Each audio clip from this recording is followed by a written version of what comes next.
These two grown men had never seen the Simpsons. How the fuck's that even happen? We're two grown men on a mission now, so buckle up and just strap in. You've got to kiss an angel good morning and let her know you think about her when you're gone. Kiss an angel good morning. These two grown men had never seen the Simpsons. It's America's barley basket. Welcome, everyone, to episode 63 of America's Barley Basket. I am your host, Marlon Wells, alongside host Nathan Fulsabach. Hello, Nathan. Hello, Marlon. How are you? You know, I should have maybe apologized right off the bat here. I've boy. saved this. This is a good start. I have a not so fresh feeling. Oh, yeah? Pretty much head to toe. Yeah? Had a busy day, a lot of phone calls, a lot of weird phone calls. Be like business and personal phone calls. What? Didn't have time to bathe my body. Usually I show up body freshly scrubbed for you. Mm-hmm. Everything just red skin without using a brush. Like, you comb a horse's mane with. gotta get my body ready. Like you're stripping paint. Yeah, but no, not today. It is. Not today. Everything mid-thigh to navel feels laminated. Oh, my God. Just the water beads off. Like Rain X. Yeah, just it's all funneling to where my thighs meet. It's really a rivulet. Really starting 2 weeks in a row talking about your well, at least you're getting an sweaty opposite. nethers. Oh, okay. I was thinking last time I was also freshly scrubbed for you, but yes. Okay. Well, maybe I was telling. But I'm saying you brought it up to everybody else story. First thing out of the gate last week. This is just, and it's not like I've been out, doing roofing. It's like this is just like when people talk about a dry heat, I'm like, that must be fun. I've never like my body like a biosphere. Like I create my abdomen is terraforming. I'm always creating atmosphere, creating new life. Yeah, so it's always my genitals always smell like a humidor. Jesus Christ. If a cigar aficionado walks by me, it's like, oh, a fellow cigar fan. That's a 1990 Monte Cristo I smell. 1980 chubby American. Well, thank you for noticing the particular timbre of my odor. Nathan's undercarriage always looks like the inside of a slow cooker lid. Oof, that's a particular. Too close to home. Smells like it too. That's a particular look. We've had them spare ribs in there all day. Ooh, he's got overcooked. Well, them carrots is nothing but mush in there. Really overdid them taters, but we didn't want to dry out the meat. Did my balls shit? Usually, I don't have to wipe after a piss. Oh my God! I lay down. Do I sit? I come at this in a different way.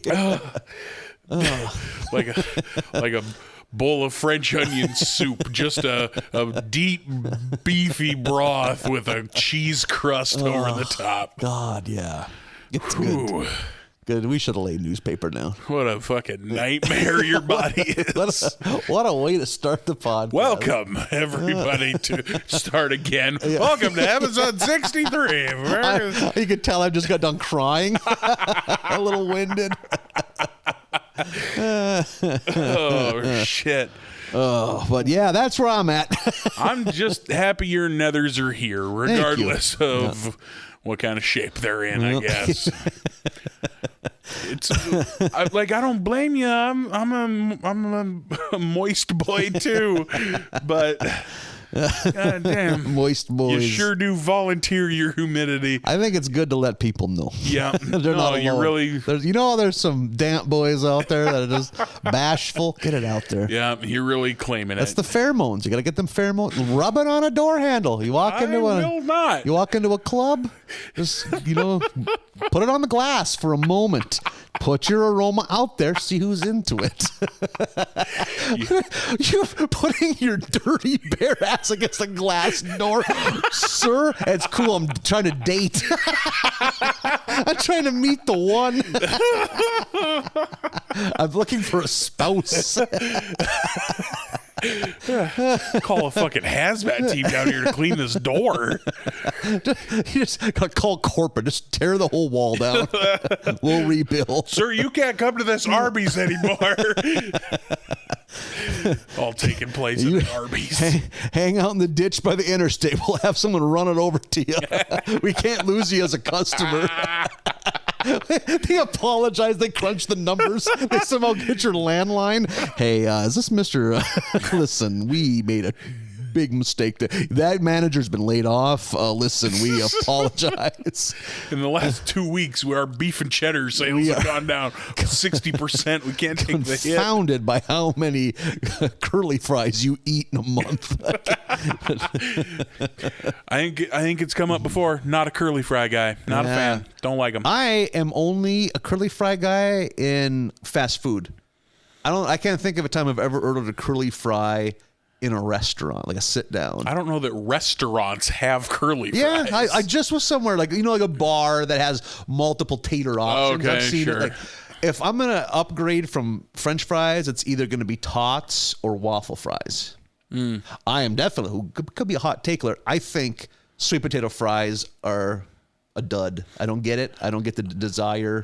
I can suffer through a half order, but I don't like sweet potatoes like, at all. It's just, I've never been like, oh God, if I could only have sweet potatoes. No. First off, that name, it's a lie. It's not like it's a potato covered in chocolate and with crinkle like little crunchies on it. You know, like like a Nestle's potato. Right.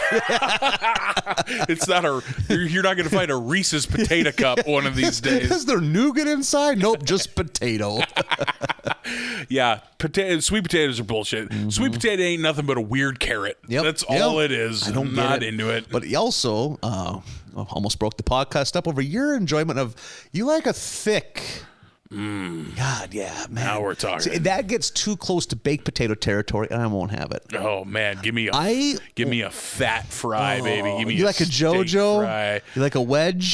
I say potato wedge like a normal person, not the rest of these fucking Minnesotans out here. Is that a Minnesotan thing? JoJo's. I think that's a Minnesota thing. I also think it's more of a drive-in, like. You're at the lake, and that's an option on there. But if you go to like a family diner, it's going to be wedges usually. Yeah. I don't get why people hate on fat French fries. It's just like mush. It's just a crispy outside full of mashed potatoes. Yeah. You got a problem with that? I want my fried you don't want potatoes. A crispy thin crust with around a stick of mashed potatoes? I want my fried potatoes to be so much fry and so less potato that if I found out they're made from something else, I wouldn't be shocked.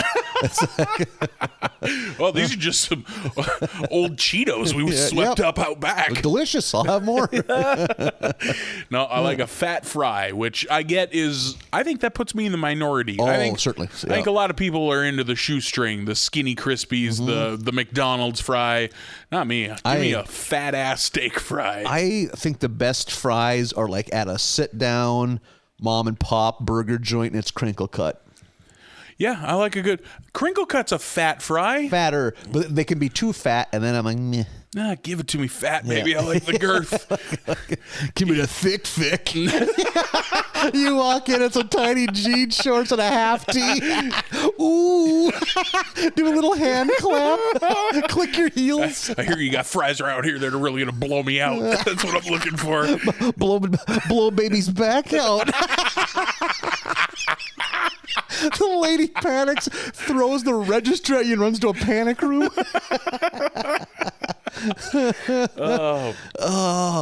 Yeah, so as far as fast food fries, I'm looking for like a Hardee's fry, or the Arby's non-curlies are pretty good. Yeah.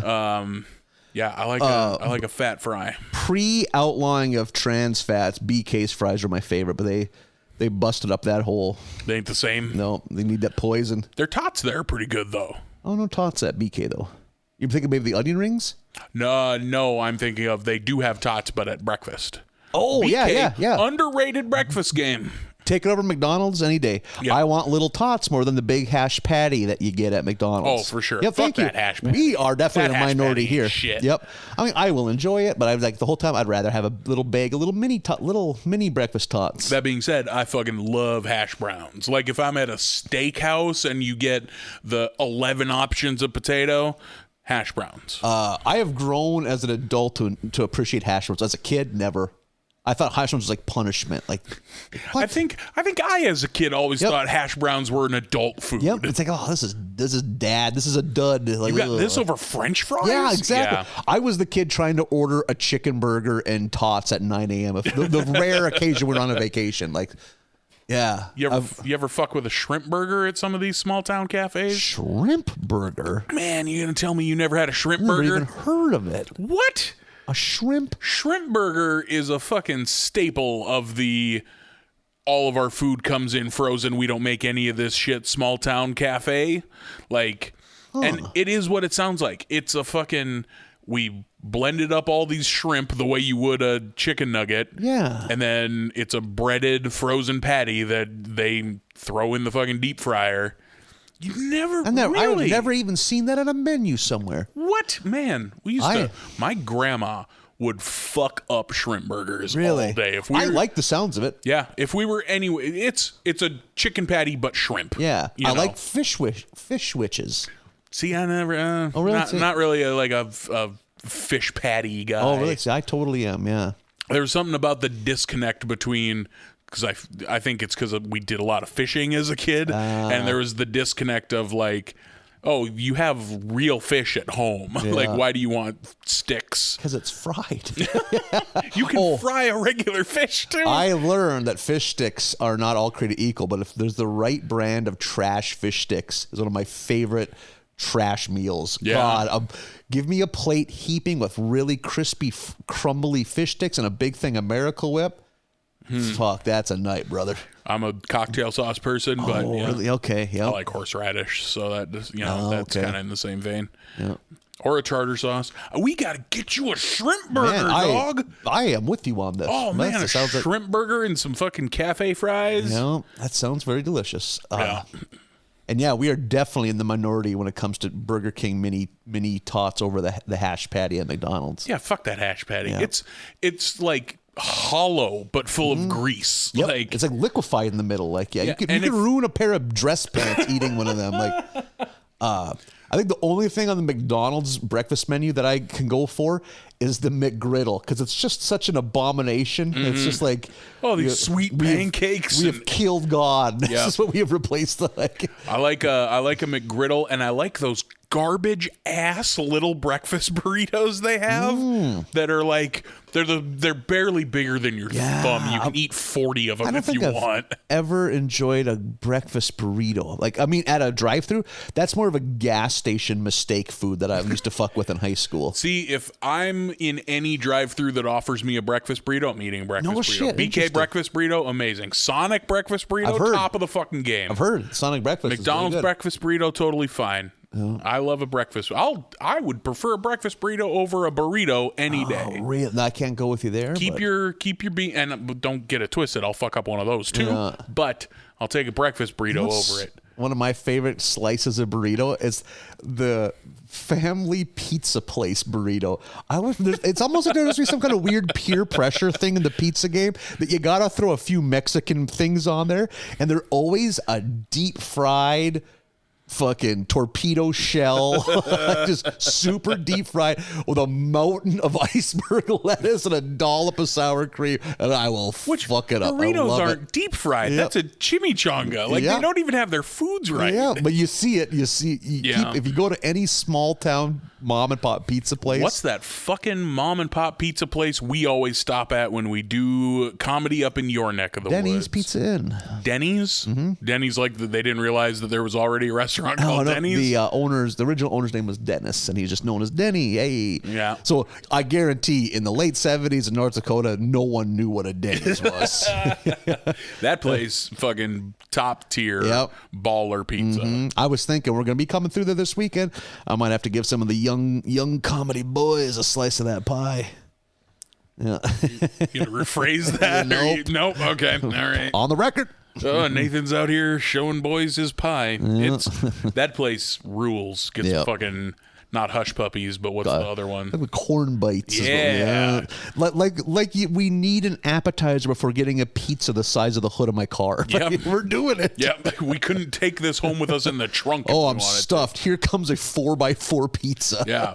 Oh, I ate 3 dozen of these corn niblets, which is just, hey, we beer battered some fucking creamed corn and fried it for your fat ass. There you go. Delicious. Thanks. Is the pizza coming soon? Can someone help me pick up my toes? Anybody making a trip to the soda machine? Well, this has been Tater Talk. We will join you next month. But you know what? We're passionate. Imagine that. We started off with some bullshit. Yeah. But you know what's not bullshit?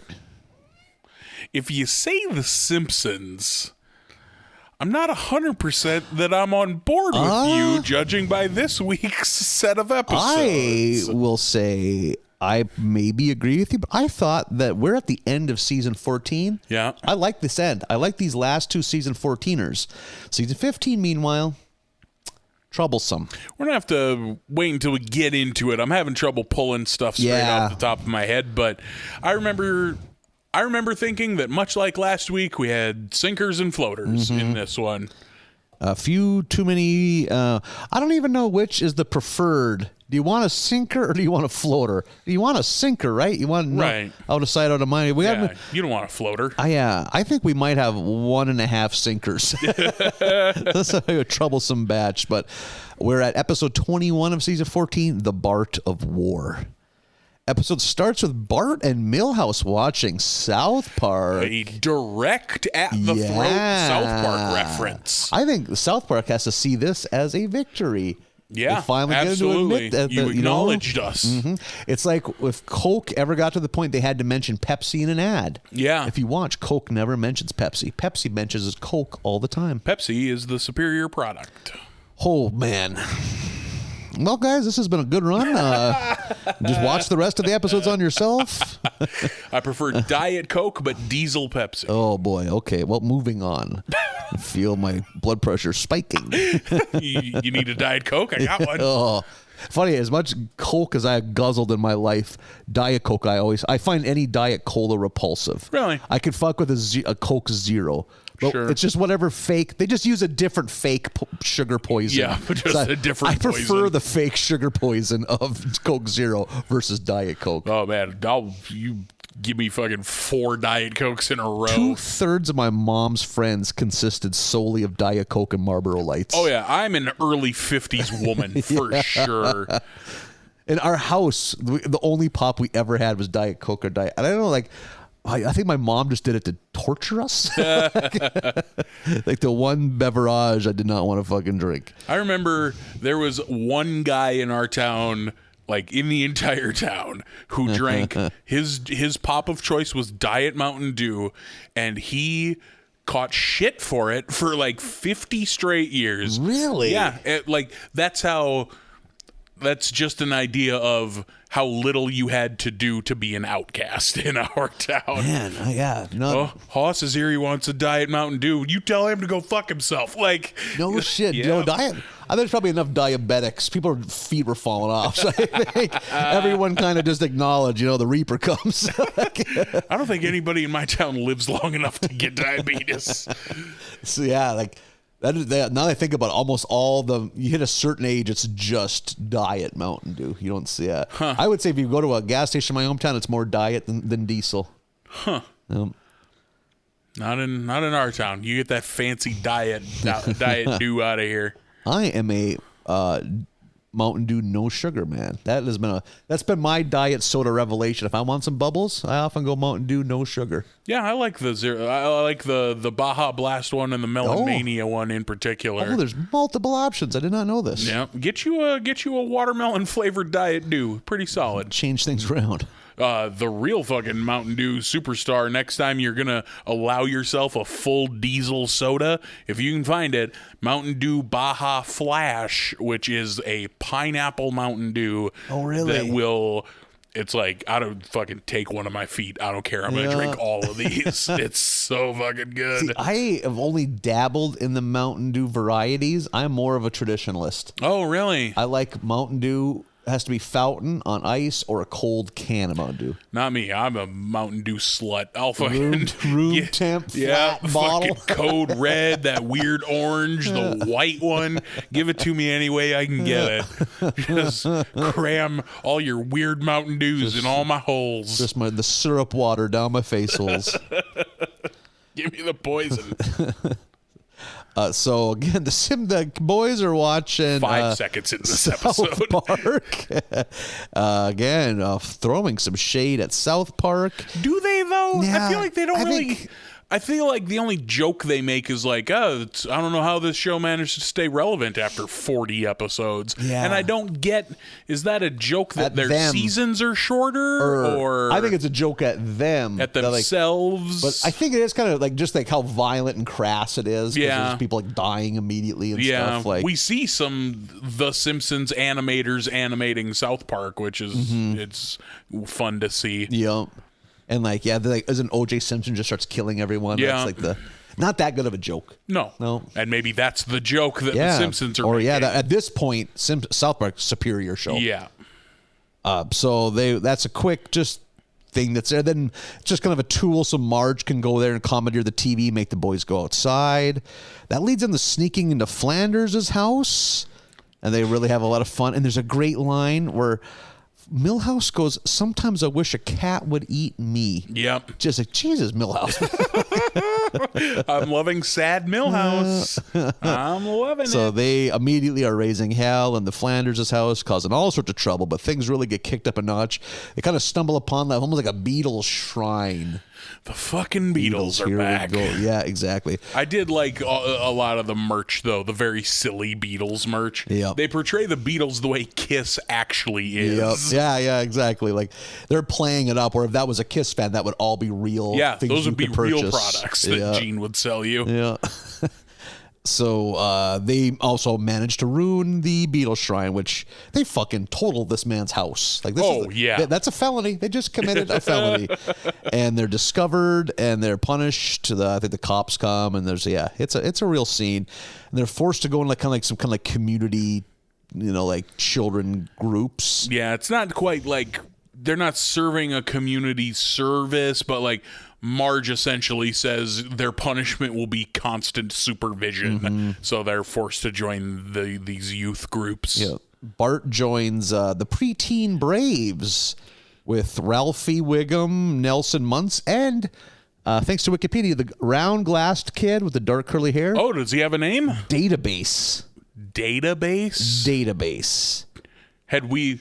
Do we know that, or do we only know it through the internet? It might be. Yep. Database. What? Yeah. Okay. So Homer right away leads the group. He's predictably shitty at it. Eventually, the kids just end up watching a Chiefs Cowboy game, which I thought was good. And then at one time, but then Marge realizes he's not cut out for this. Yeah. And she is outside doing smoke signals. Yeah. Which there's a great joke where it cuts to Burns and Smithers up in the Burns' tower. I gotta find the actual. Oh no, the Pawnee have returned. They probably want their souls back. Yeah. Such a great one-off, and that's it. That's where it ends. Yep. Like, we're done with Mr. Burns for this episode. and they're now led by Marge, and they kind of they become a good thing. They're doing good in the community.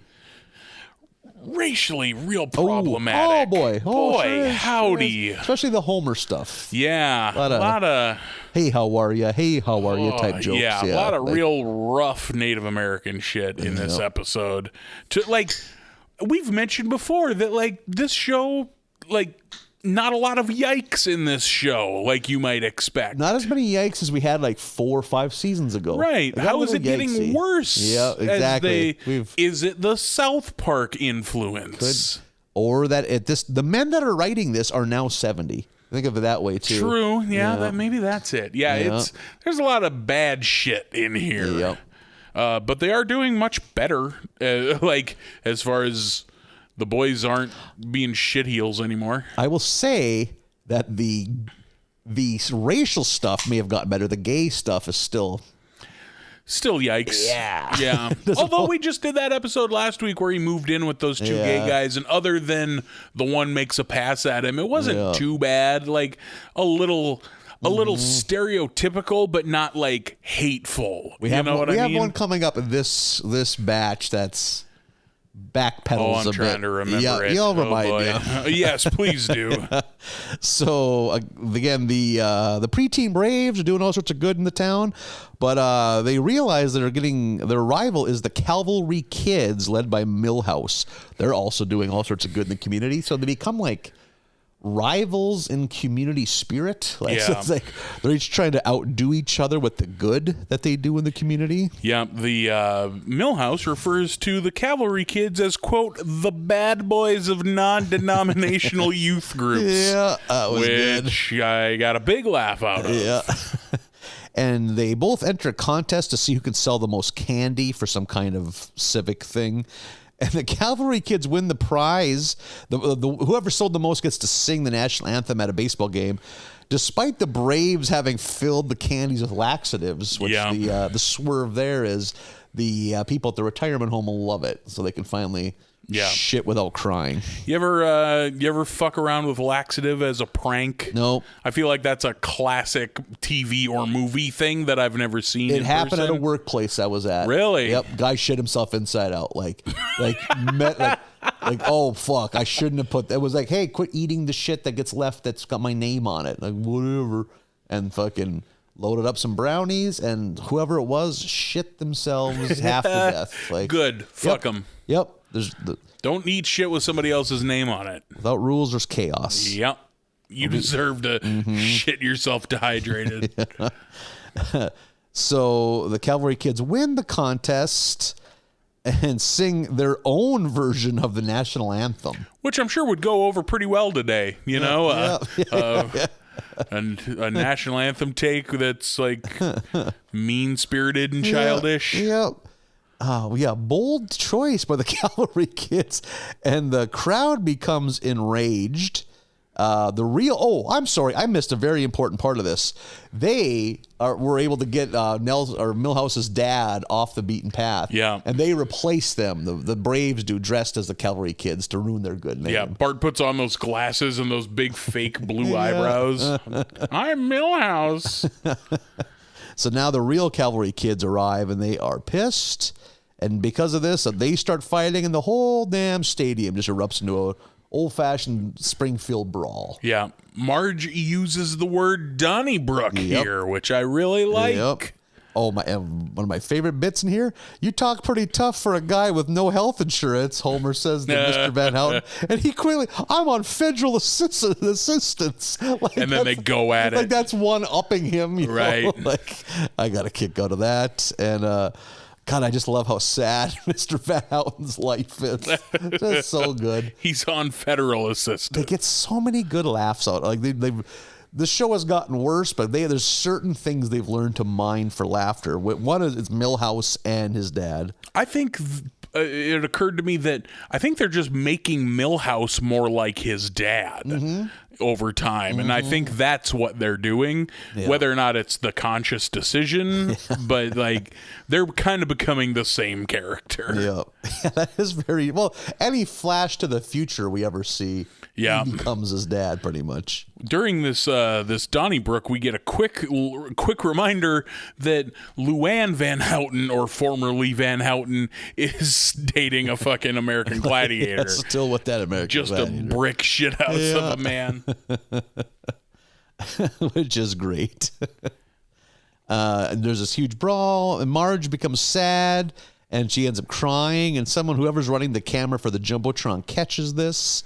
And this kind of just leads everyone to join hands and sing the Canadian national anthem. Yeah. Just so great. One of them even says something along the lines of we should sing something, but not something that's so pro-war like our national anthem. And then they sing "Oh Canada." Yeah, so great. So good. Like that they all know it. Yeah, that they all know the words. Because once, I don't know about anybody else, but for me, once I'm past Canada, I don't know any of the rest of those words. I don't watch enough hockey. Land. I can get like one word out of each sentence. You just gotta like scat the rest of it. Zip dop dop dee dop boo. To thee. Biddly bop. I thought this one was fine. I didn't care for this one. Yeah, It didn't do anything for me. And we've had to discuss. Like, you couldn't even had the option to be in Cub Scouts where you were at, right? No, fuck no. Like, you could be in 4-H is about as close as you could get. Which is maybe not. I don't know. Kind of. I don't know. A lot of working on your own in 4-H. Did you work as teams and do shit much? Not really. Yeah. Like, you went to a meeting once a month. Yeah. But outside of that, it was just... No badges. No badges. No beads. Like... Looking back, if you forced me to describe it to somebody with a gun to my head, I'd be like, I don't know, it's like Cub Scouts except replace camping with hillbilly shit. I bet the one thing that if you really get deep, if you're going to be one of those weird teenagers that's into like Cub Scouts or Boy Scouts, you can have so much swag. I don't know if that's the word they use. Like, you could look like Idi Amin. You could just be covered in because when you forget, I didn't know this until I joined as a kid.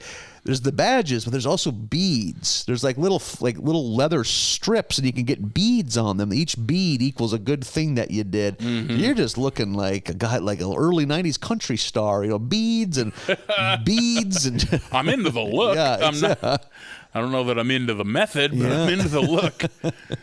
You ever see like a photo or even in person, like a Boy Scout with like too many patches where it's just like, look at most lonely boy. look at this titty toucher over here. Jesus Christ. It's whatever. Do what makes you happy, I guess. But worst things for a young boy to be into, I guess. Like seeing a kid with a whole shit ton of Boy Scout patches falls in the same folder in my brain as the 40-year-old man working on his purple belt in karate. You know what I mean? I can see that, yeah. Like, yeah. That's another weird thing for child. I remember someone did offer karate classes for a hot second in my hometown. Oh, yeah? And we're just having the slightest tinge. Maybe I'd enjoy that when I was like 8 years old, but never enough to follow through on it. But like, what must that be like? You're teaching karate in rural North Dakota? You can't be really good at it, right? Like, and someone told me once, I don't know if there's any truth to this, the belt you get is often just tied to how much time you've spent trying to achieve it. Like a pilot's license? Yeah, it's almost just because I've heard people, I'm a black belt. You can't kick higher than my knee. How can you? You're not physically capable of kicking ass. Like, so you put in the time. Yeah. So I don't know, karate experts. To be fair, totally speaking from a place of ignorance. If anyone is listening to this in their dojo, please let us know if we are right or wrong. Yeah, the never was my thing. I bet that like youth martial arts classes have gained some manner of popularity with MMA being as big as it is, right? And a fun thing that I think I've discussed with friends of mine that are MMA diehard fans, that the rise of MMA has caused some disciplines of martial art to fall to the wayside because they've been proven to be inferior methods. Sure. Is maybe Taekwondo one of them? Yeah, maybe. Not a lot of guys in the UFC using karate either. Like McGregor has karate background. Oh, really? But it's pretty few and far between. What are the ones you do see? Judo? Because the judo's the grappling, right? Jiu-jitsu is the main one, Brazilian jiu-jitsu, because that's all of the fucking ground game, going for your chokes and your triangles. Like, that's all Brazilian jiu-jitsu. What is jiu-jitsu and judo? Like, how do they differ? I mean, I might not be talking to the right main man difference here. to really dumb it down. Judo is we're both standing and I throw you, and then jiu-jitsu is you're on top of me and I'm in the superior position, because it's easier for me to choke you out when you're on top of me than it is if it were the other way around. Yeah, Brazilian jiu-jitsu is like a defensive offensive thing. It's very weird. Like if you see a guy, like if you're watching MMA and a guy is flat on his back and the other guy is laying on top of him, if the bottom guy is a jiu-jitsu guy, that's where he wants to be. No kidding. Yeah, because he's going to fucking throw a leg up behind your head and put the other one around it and choke you out with his crotch. Yeah. Like that's all, and it's What a all way to go. and it's all submission based jiu-jitsu. So No kidding. Okay, that's fascinating. I always thought when you're on your back and they're on top of you, it's night. Good night, Lucille. But no, huh? That's all them Gracie boys, Hoist Gracie, all those fucking Brazilian legends who fuck shit up. I mean, that's how old UFC is now. I remember watching, like renting some of the original ones when I was in junior high, and when the Gracies would get in the ring, I was like, fuck. You were bored, yeah. I want giant muscle dudes throwing haymakers. Yeah. That's what I mean. I appreciate like MMA and like I understand how the work and but like it doesn't captivate. I want drunk guys fighting. Watching a good bar fight that's the best combat sport. I want punches to miss wildly or connect flush. I feel like you sound like every like 60-year-old man across the state of North Dakota. Yeah. Just like, no, this is no fun to watch. These guys just know too much karate. They're good at it. They're too good at fighting. Like, it's like I think there's other sports that I'm trying to think. There's another example of for me, like racing. It's too technical. I want demo derbies. I want them to bash into each other. Like, and when they get too good at that, I don't like it because it takes too long. I was about to say, outside of racing, are there any other sports that are more fun to watch when they're bad at it? Exactly. That is true. Yeah, fighting is the only one I can think of. Yeah. Collegiate wrestling, maybe. Yeah. High people getting just killed. I love watching real people fueled by alcohol and poor choices try to fight. Well, you live in the right town for it, dog. I don't go out like I used to. I haven't seen a good bar fight in a long time. Yeah, it's been a while. So I also am not going out much. I say I like, but there is something about that sound of someone getting hit in the head really hard. Like, oh boy, that's a brain hitting skull. Like, we know enough about concussions now that it's not fun to watch. Yeah. There's something about it, like a bar stool sliding back across, that sound of someone standing up real quick and pushing their chair back. It's like, oh, here we go. Yep. We did get in that episode another origin of the meme when Ralphie comes flying through the window with the note taped to him. That's a meme I've seen a bunch of times. Have we not seen that already, though? I don't think so. Oh, really? Maybe I'm wrong. But I thought we did like 5 seasons ago, but I could be wrong. I could be wrong. But I did like that as soon as he lands on the ground, he says, "I'm a brick." Yeah. Ralphie. Next episode, maybe my favorite of the whole batch. Totally. Absolutely. One of my favorite of the last 40 episodes we've watched. Yeah. Episode 22, Mo Baby Blues. We start off at the Springfield Botanical Garden. I like that as we're walking through the garden, we see an elaborate topiary, a hedge statue of Kang and Kodos, which means that those are canon. They're not just treehouse throwaway characters. I hate to interrupt, but I'm going to have to use this moment to do a quick shout out for give a plug to the Peace Gardens, North Dakota's own botanical garden. Yep. So if you are one, your PSA here. You enjoy the topiary, you enjoy horticulture, make the trip. Come to the Turtle Mountains. Visit it's just the shaking of the hands of Canada and America. We're such good neighbors. The Peace Gardens help celebrate the longest border with no war. Or longest break between wars. They figured out some kind of Mad Libs way to make it work. So yeah, I guess we're doing a good job of not blowing up Canada. So, I mean, give us time. Yeah, North Dakota's where all the nukes are. Yeah. So, by all means. So yeah, come visit the Peace Gardens, North Dakota. Never been. Legendary. Send that to the governor. Here you go, buddy. It's one of those weird things that it was just in my backyard growing up. Oh yeah. So and then when I got old enough, I worked at a hotel like a few years out of high school, and just there'd be people from Florida staying. We drove up to see the Peace Gardens. Like, why? Just look at some pictures of flowers online. Come the way up here.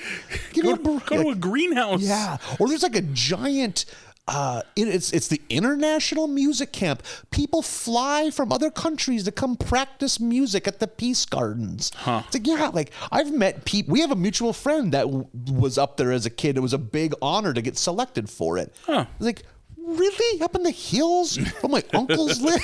You guys just out there learning how to play the French horn? It's like, no shit. Don't wander too far from the garden. You'll get shot or trampled by a moose. Yeah. Unbelievable. Yeah. Just funny when something's in your backyard. It's like, who cares? Imagine if you're not too far. Imagine if the Badlands were in your backyard. You know, let's say. Yeah, just the people gross come place. all the way to see this. Yeah, I used to think that about people who came from like way out of country to come like Medora pheasant hunting where I grew up. Yeah, like, you know, we'd get neighbors who would like, oh yeah, these guys are staying in my cabin and running my land, training these hunting dogs. Oh really? Where'd they come from? Australia. It's like, fucking what? Yep. Oh god, that's a thing around here. Like, a friend of mine's dad had a profitable side business as a goose hunting lodge. Like people like Vern Gagne, AWA wrestling. Hell yeah. He came up and came up and hunted. They got all pictures taken with a bunch of those old AWA guys. He wrestled a bunch of geese. Had a geese tap out from a full Nelson. Hey, if you can make a goose tap out, that's a fucking, because goose are bitter, fucking angry animal. Horrifying animals. Yeah, that's same thing. It's like, why would anyone? Or now there's people from out of state that buy land where I grew up just to hunt deer. Like giant overgrown rats. All that deer are. The people are traveling. This is their passion in life. But, just a lame kangaroo. That's all a deer is. So we're at the Springfield Botanical Garden. Moe's is completely empty because everyone's at the Botanical Garden to see the Sumatran century flower bloom. One of these, it only blooms once every 100 years. The little college in my hometown used to get their hands on a flower like this. Oh, really? 6 feet tall, ugly looking, kind of shaped like ugly. a sick dick, and like just everyone. It popped. And I mean, fucking. If you're into horticulture, I guess you're creaming your jeans over it. But I guess it was always the ones they would be super pungent, like whoof. Yeah, the corpse flower. I think I've heard them called. Even the ones that don't smell bad, it's so overpowering. Jesus, sure. You know, like pretty sure one of those flowers is a major plot point in the theatrical adaptation of Dennis the Menace, starring Walter Matthau. You're right. Isn't he a big horticulturist, and that's a big deal that flower only blooms once a generation? Christopher Lloyd, perhaps the antagonist. Yeah, as the crazy hobo. Yeah, eating the beans. Yeah. So everyone's there to see this thing bloom. That's going to happen today. Mo sees that on TV and figures, whatever, I'll go up there and check that out. No one's at the bar. Yeah, no one's at the bar. He sees all of his customers up there, and they're like drinking and partying at this botanical garden. He seems baffled by the idea of coolers. It's like, are they getting their beer? Who's giving them beer? Like, a cooler? What? I've been replaced by some ice box? Yeah, he's like upset about it. So the Mo shows up there, and then immediately Wiggum goes, okay, guys, we're over capacity. One of you's got to go. Preferably someone who's already bitter, doesn't have anyone else here that loves them. Like, really? And then immediately, of course, you, Mo. Yeah. And he's like, okay. It's like, do you want to walk out on your own? Or I'm going to push down this muddy hill. And Mo chooses the muddy hill. What's the human contact? Yeah, which I liked. Yeah. Much like you just said, when this flower blooms, it stinks and runs everybody off. So they're all running to their cars, and then they're all trying to get out of there, and there's a massive traffic jam. I've never been in a traffic jam so bad that people are getting out of their cars like see in TV and movies. I'm not like, boy, I wish I could have that because it looks like it sucks. I could count it on one hand. Yeah. Travel. Oh, really? When I lived in Nashville, I took a day off because my roommate was getting his license switched over to a Nashville one. We made the mistake of going downtown. We didn't realize it pre-internet. We were trying to go downtown so you could get to the courthouse the same goddamn day the Tennessee Titans had their parade to celebrate making it to the Super Bowl. It's like, not winning it, but making it. What is going on today? Is it like, I remember like, is it always like this down here? And then we see a float go by. We fucked up. A parade will fuck up traffic like nothing else. Like there's been a handful of times where like I've found myself downtown and been like, oh god damn it, it's the fucking St. Patty's Day parade today. Yeah. which means I bet it's a nightmare to own a car in New Orleans. Yeah, no shit. That's a Hannibal Buress joke of like, well, come to New Orleans where you can fuck up traffic on a day's notice for $300. So the flower stinks. Everybody runs off. Got a traffic jam going on.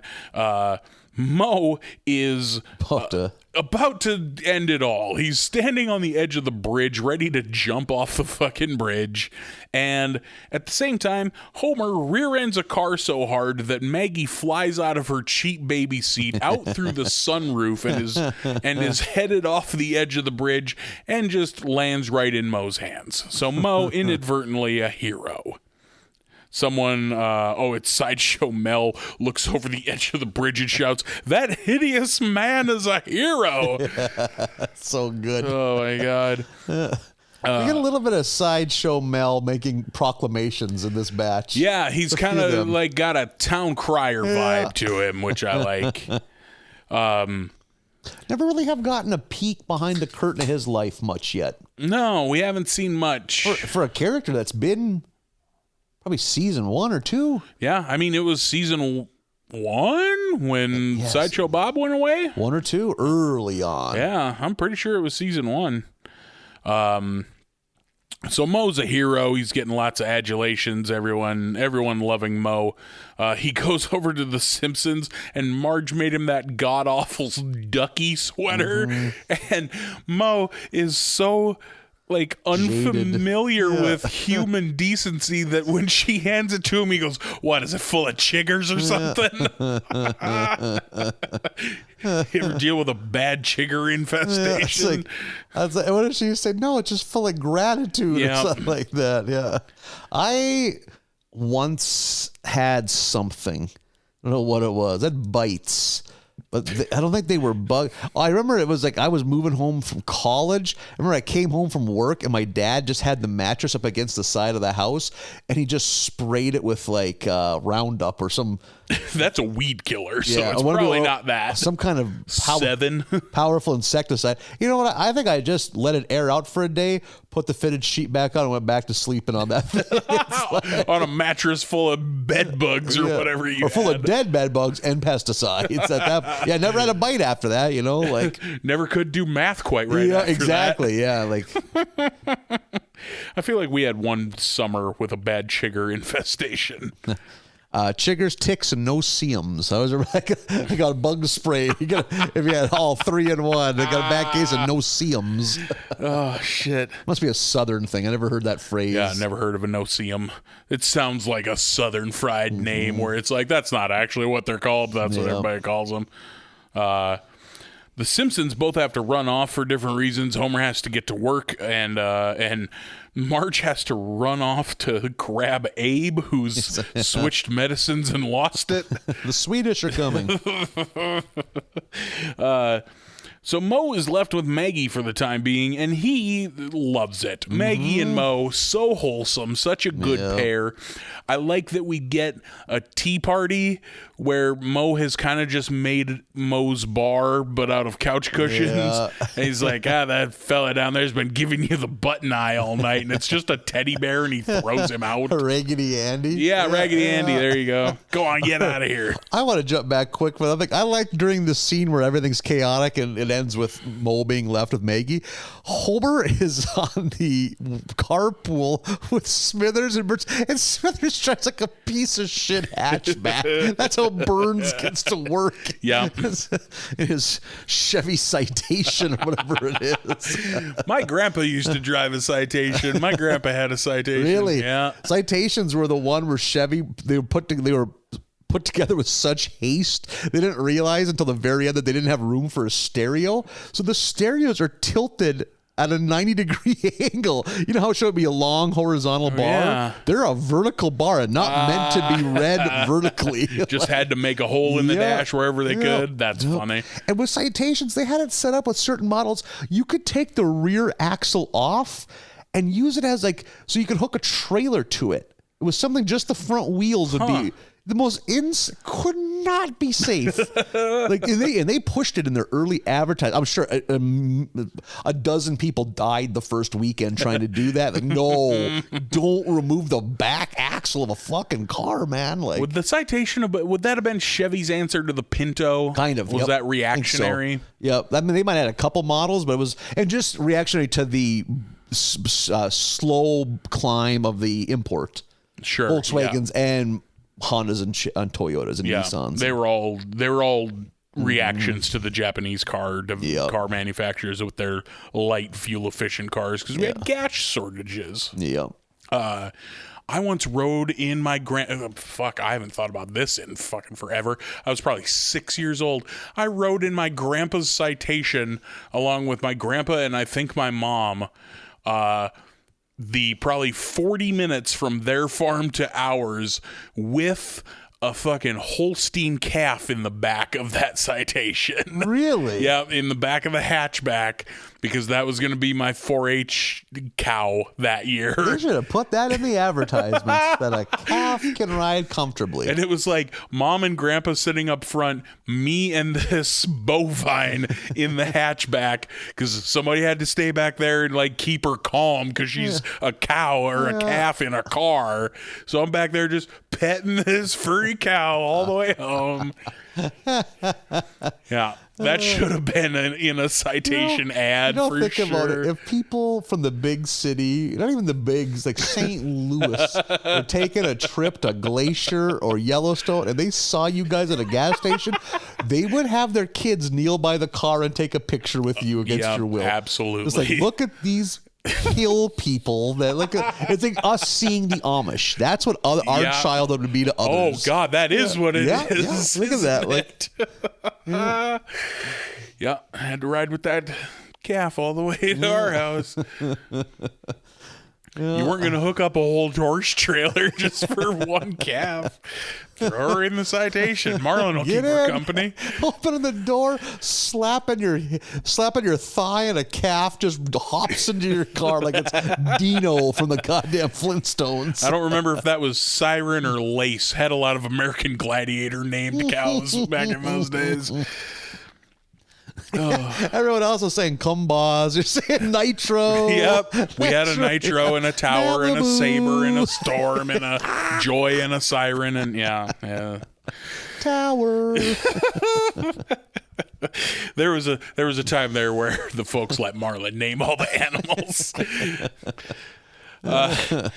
So Mo and Maggie are pals. It's super fucking wholesome. Homer doesn't want to lose Maggie. He like catches on eventually that like, well, wait a minute, I don't want her and Mo to be best friends and there's even that moment at the dinner table where Bart is like, well, you could be a better father to me, and Homer's just like, no. I don't want my fingerprints all over this train wreck. Yep, that's like what he said. Yeah, I don't want. If I miss out on Maggie, I'll be 0 for 3. It's like, God damn it, Homer. Mo tells Maggie a like night bedtime story version of The Godfather, which I enjoyed. Also made me realize I've not seen that movie in a very long time. Yeah, like 10 years for me. Yeah, probably 15 over here. Yeah, I was weirdly late to The Godfather and The Godfather 2. Yeah, likewise. Haven't bothered with Godfather 3. You're not missing anything. Nope. Godfather 2, very good movie. Some people say the best movie ever made. Fuck my mouth, is it long?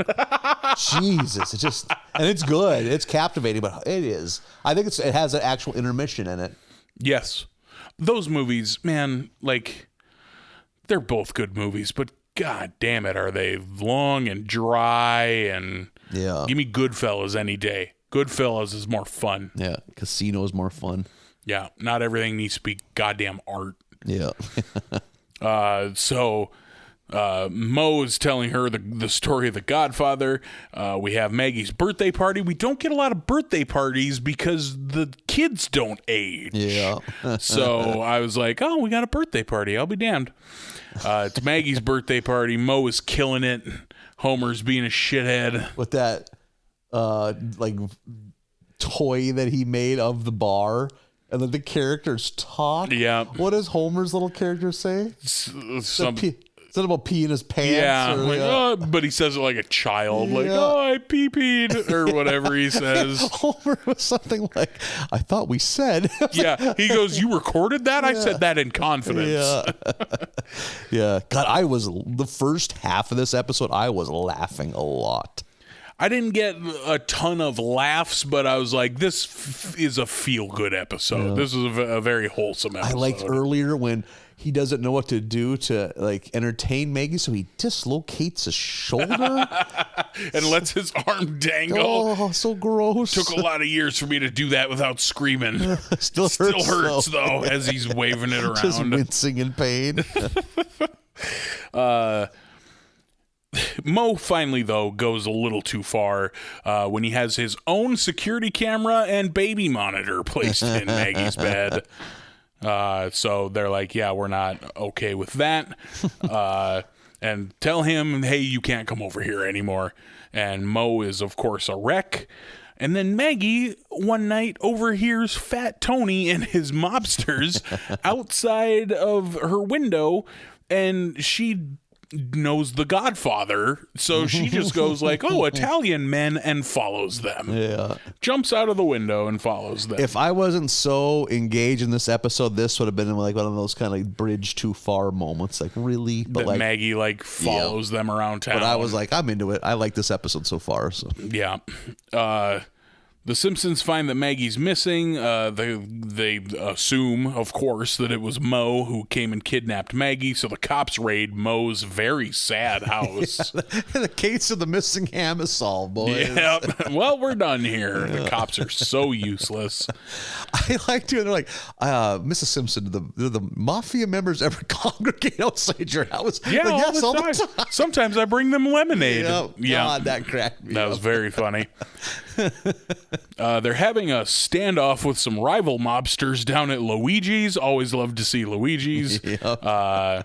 Made me realize that I have not had pasta of any sort in a very long time, and I would stab for it. Ooh. I would kill for some mushroom ravioli. Treat yourself to some Al-Tony's. You'll be glad you did. Yeah. I just found their new location. This is very specific. I just found their new location it's right near the gym, which ought to be a crime. Yeah, taunting you with their carbohydrates. Mm-hmm. And boy, they do not shortchange you with portions there. So no. That's 7.5 cheat meals in one meal. Exactly. Yeah, Al Tony's is built for the obese or gangly gentleman. Yeah. So Maggie's in there. She's literally right in the center of, and Marge says it, and it's so great, the Italian-American Mexican standoff, which I gotta laugh at. Mo goes in and just picks her up and shows all the mobsters how cute she is, and they all like start crying. Yeah. And then Mo gives her back to the Simpsons, and they agree that you two can still hang out, and that's the end of the episode. There's another good sight gag when Homer's pissy about Maggie wanting to hang out with Mo. It's like he like takes Maggie, and Maggie's fighting it so much, like how quick she is. Yeah, it's like trying to hold a cat that doesn't want to be held. Like she's up around the back of his neck, and then just jumps into Mo's arms. Like, this is how we play. She's squirmy. Like this is yeah. I really liked this episode. Me too. I thought this was a very sweet episode. Like, thank God for Mo to get something that isn't just a him trying to kill himself episode. Yep. Which, I mean, those are funny too, but in this batch we get 2 Mo killing himself moments. Yeah. That was really good. And I'm sure really season. Flared up your baby maker. Yep. A lot of cute Maggie in that one. No. Make a baby. Nope. That is grosser than anything you said in the first 5 minutes of this episode. Ooh. That's a good noise. Ooh. There's something.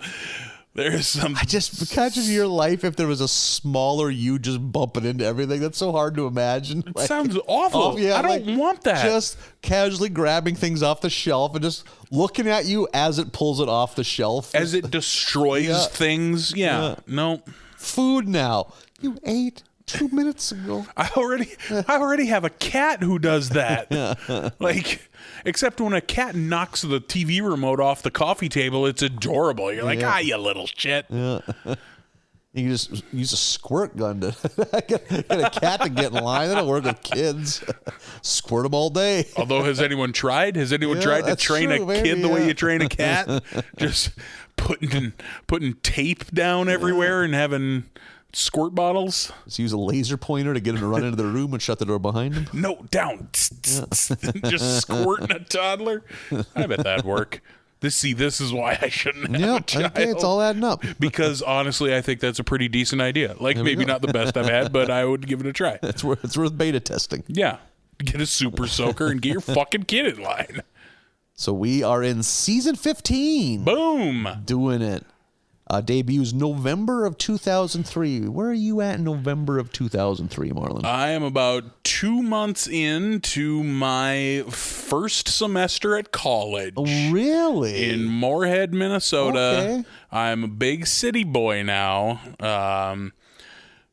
I am living in the dorms right on campus. This is got a 3-meal-a-day meal plan that I'm paying for at the Commons. How often did you get breakfast? Did you wake up for breakfast? Always. Really? At least in the early days. Yeah, always. I was gonna say. It eventually became like a lunch, dinner, and late night. How do you remember the food? Good. I remembered it being good.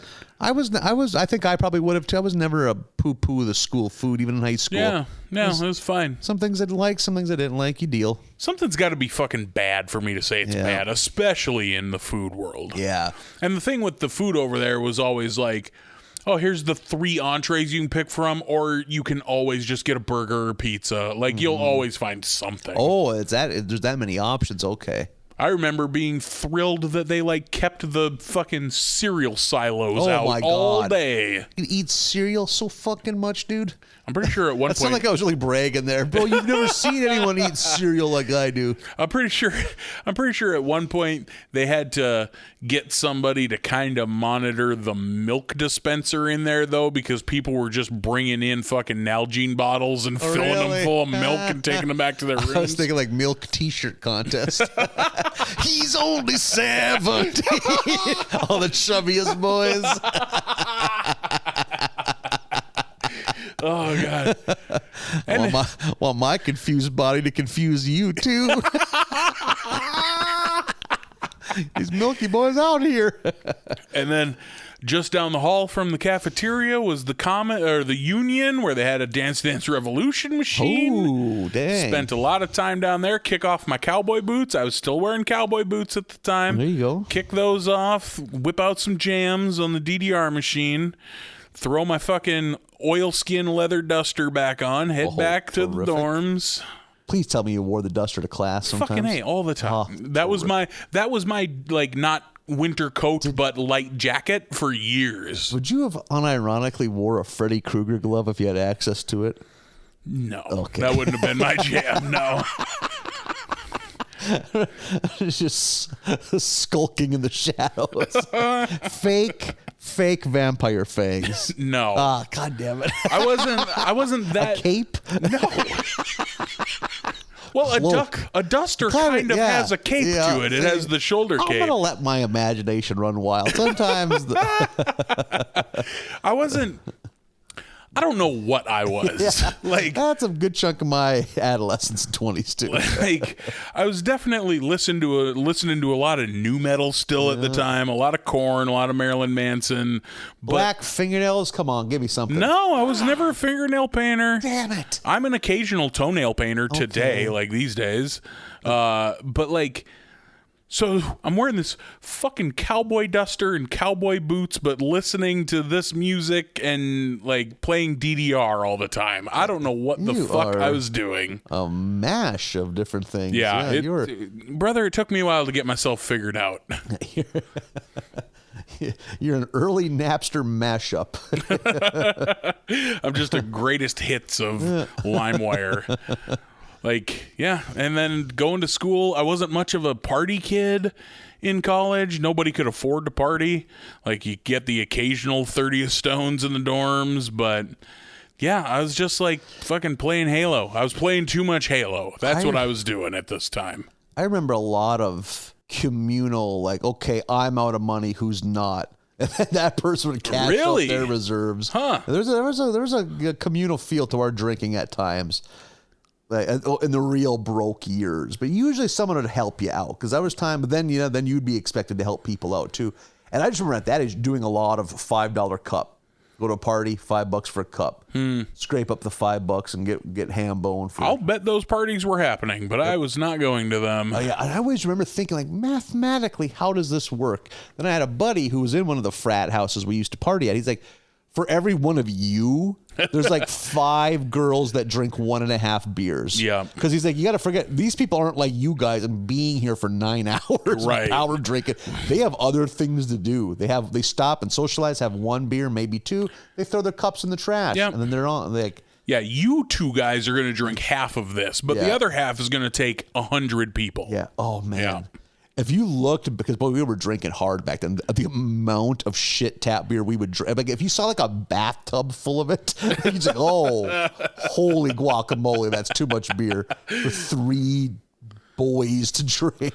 I wasn't drinking much in these days. My party days would not come much later till like my like 25. I have plenty of friends. My 16 to 22 drinking ages surpasses everything after. Yeah. Yeah, like that was like the liquid tornado that was 2011 for me was the bad times. As we've discussed, it was because I worked nights, late nights. I didn't get off work till 2-ish, and I didn't work in a bar, so it wasn't that party crowd vibe. Right. It was like a 8.5 hours of misery. Like I just want to lay in the dark.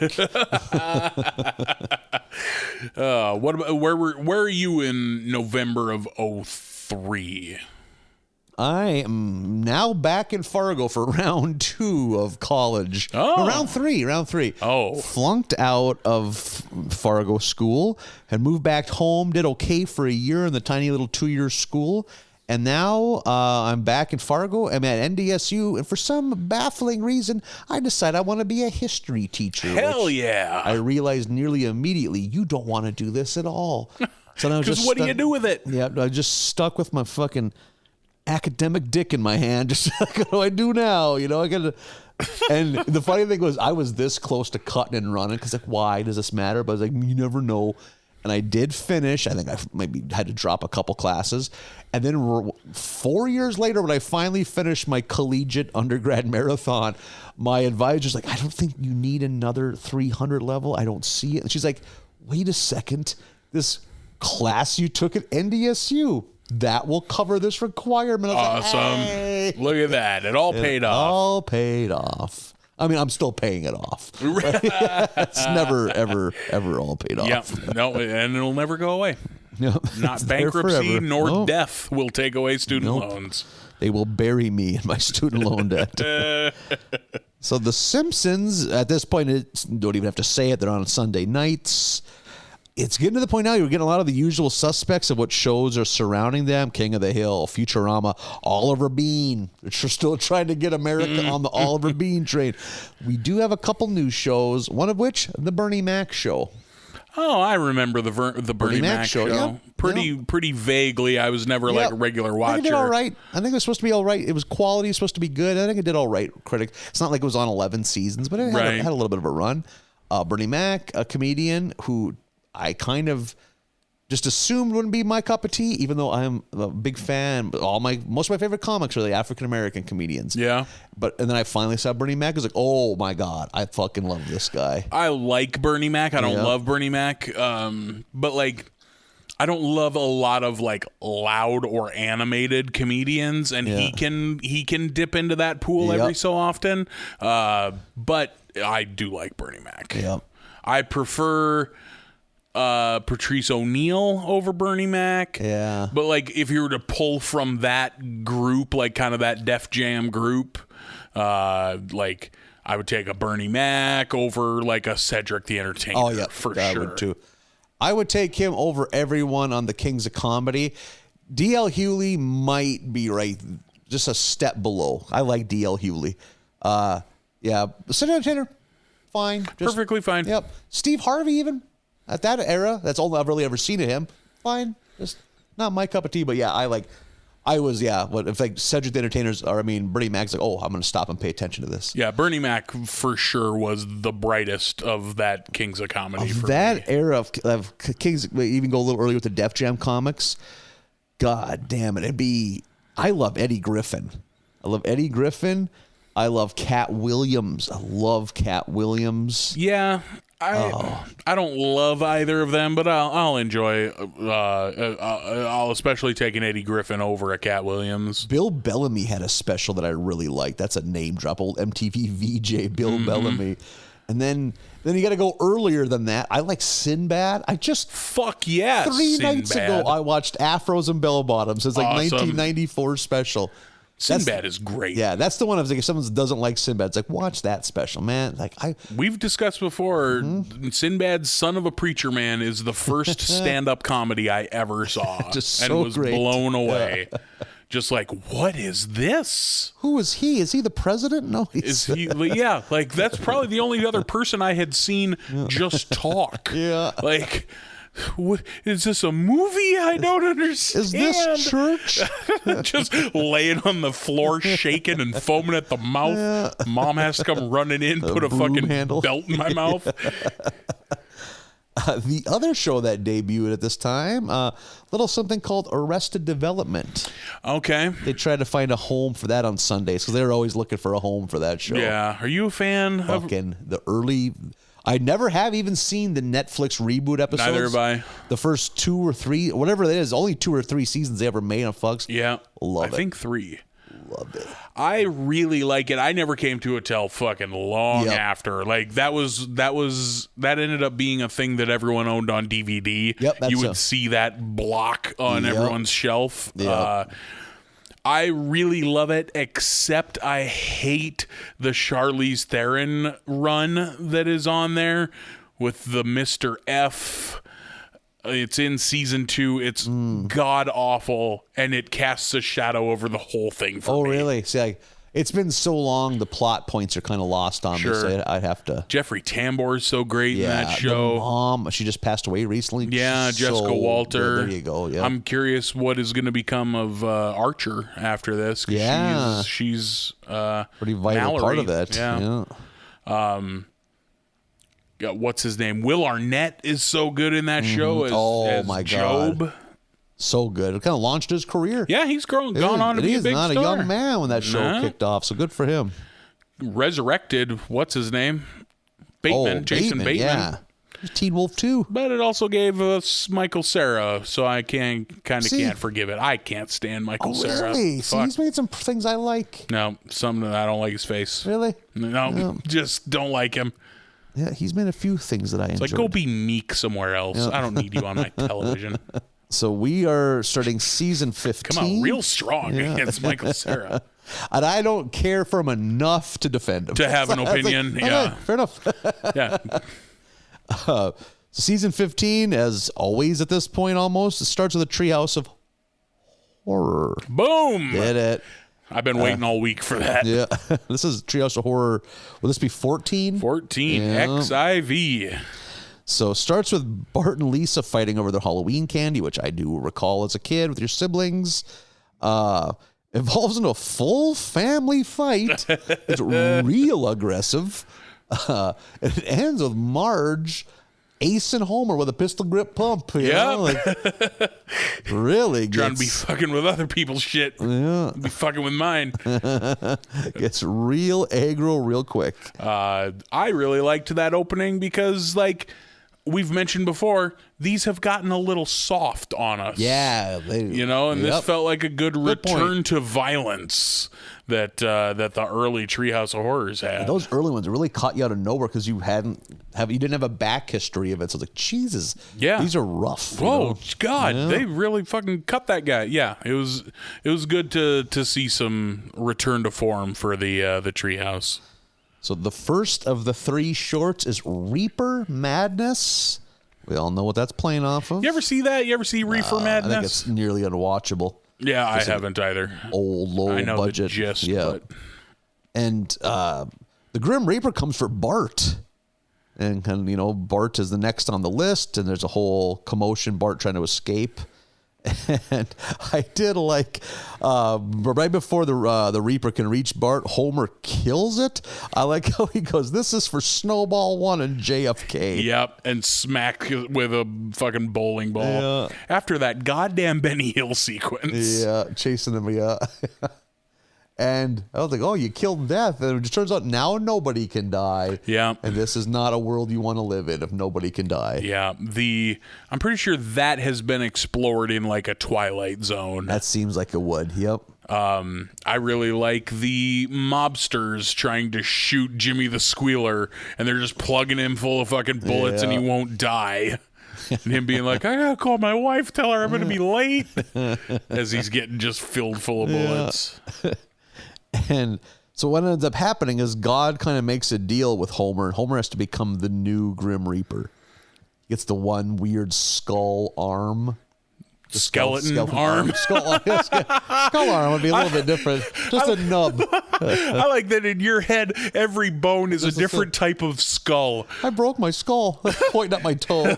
Oh, man, I broke my leg skull playing flag football today. It's just all skull. It's a series of weird-shaped skulls. And Homer may have been apprehensive when he went into it, but he loves being the Grim Reaper. Yeah. Really into this. My favorite there's, of course, it's a Simpsons thing where something new happens. There's a montage of collection of different shorts where it's them doing the new thing. Yeah. And I like the one, my favorite is like, bring your parent to work day. Yeah. Or school day. And it's Homer is in Lisa's class. And they're like, "Does anyone want to see him harvest a soul?" And they all excitedly clap. And the teacher brings in a drifter. Yep. Like, Just brings a hobo into the class. I was told there's free soup or whatever he's looking for.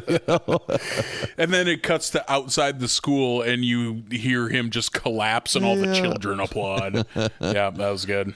So yeah, I got a kick out of that. And so things are going along quite swimmingly until Homer becomes conflicted when Marge is next on the death list. Yeah.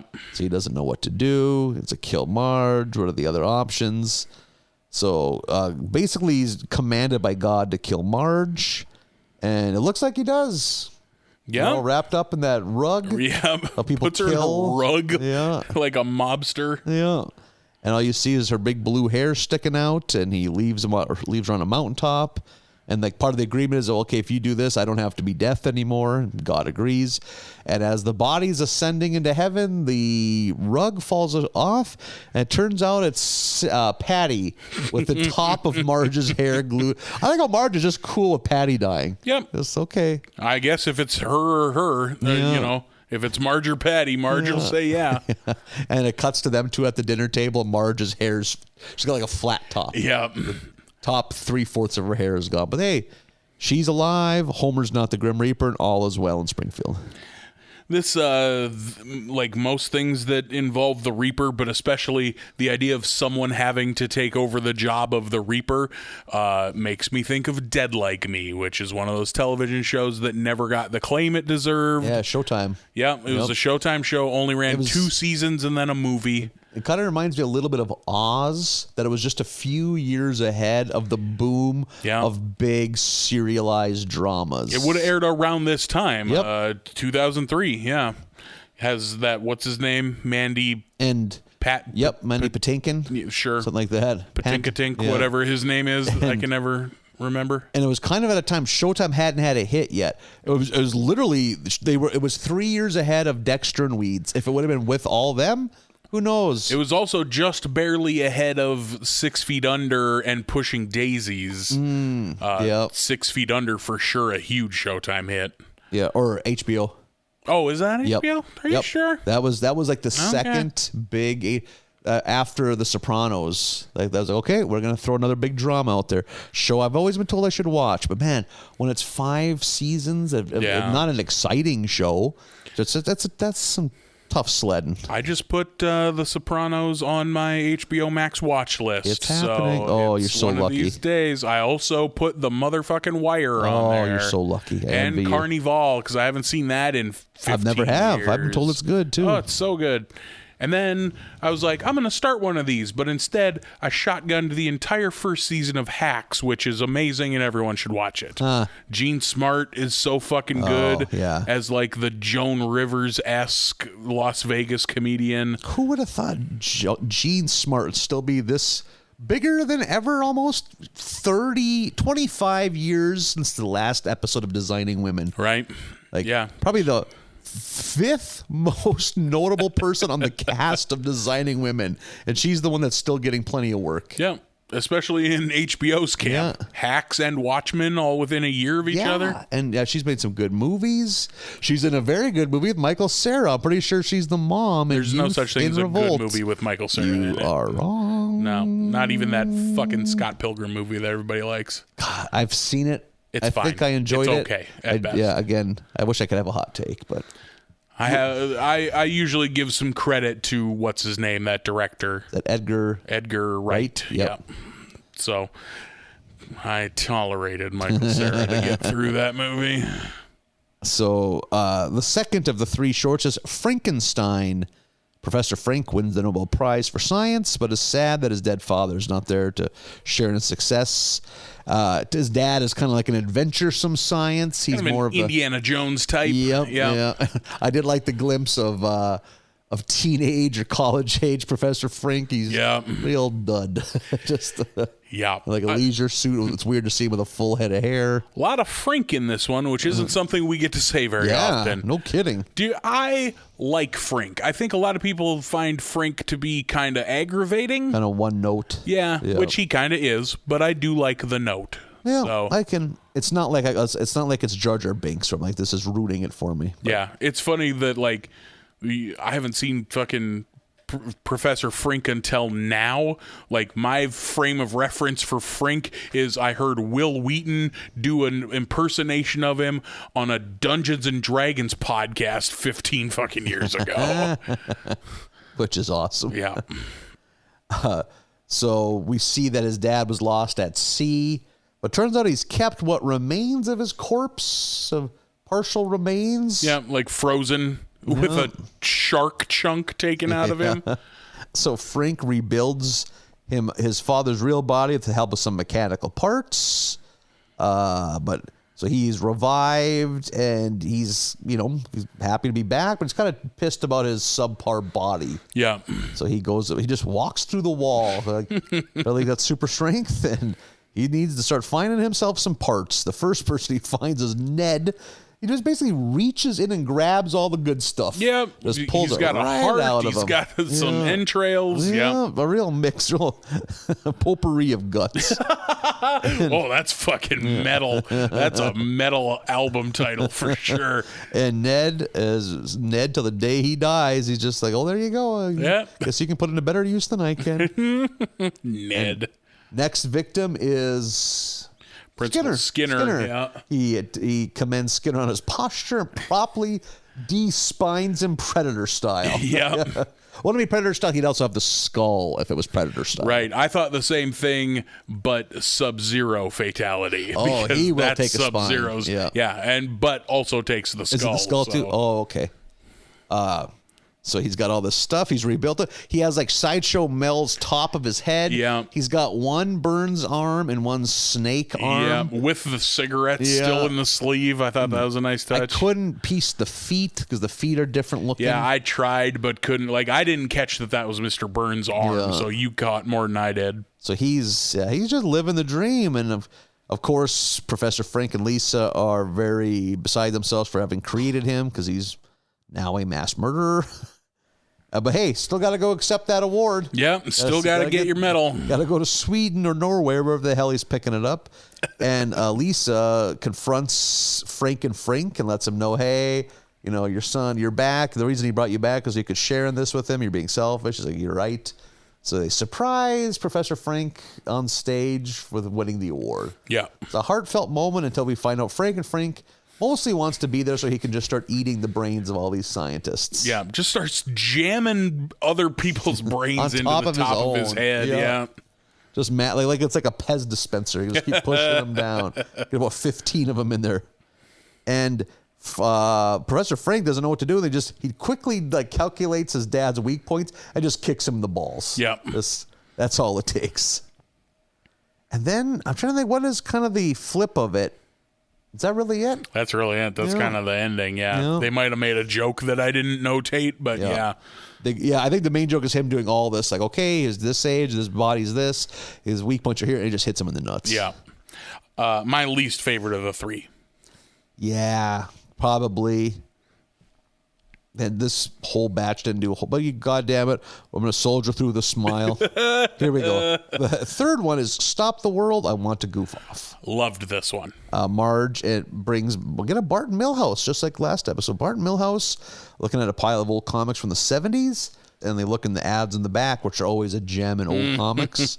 We have heard about my forays into purchasing things that are the back of Your things. Venus flytrap. A Venus flytrap. Your hover tank or whatever. Yeah, my hoverboard. There's been a few. My fake vomit, all the the novelties that I also purchased. But the boys find an ad for a magic stopwatch. Apparently what that is gets delivered very promptly, which did not happen in 2003. It says 4 weeks later across the bottom of the screen. Okay. Oh, I thought there was a gag that they got it immediately. Okay. But even then, I think 4 weeks is a little fast, even in 03. Yep. Back in those nowadays, we fucking bitch if something takes 3 days. I want it now. I've been waiting on a thing for 4 days, and I was like, I looked at the email and hit the tracking number. I was like, where the fuck is? And then I remembered that it's coming from England, so I was like, all right, fine. Throwing your phone down and demonstrably folding your arms, like I'm watching you. You're lucky I want this enamel cat pin. So the boys get their watch, and it does what it says. They now have the power to manipulate time.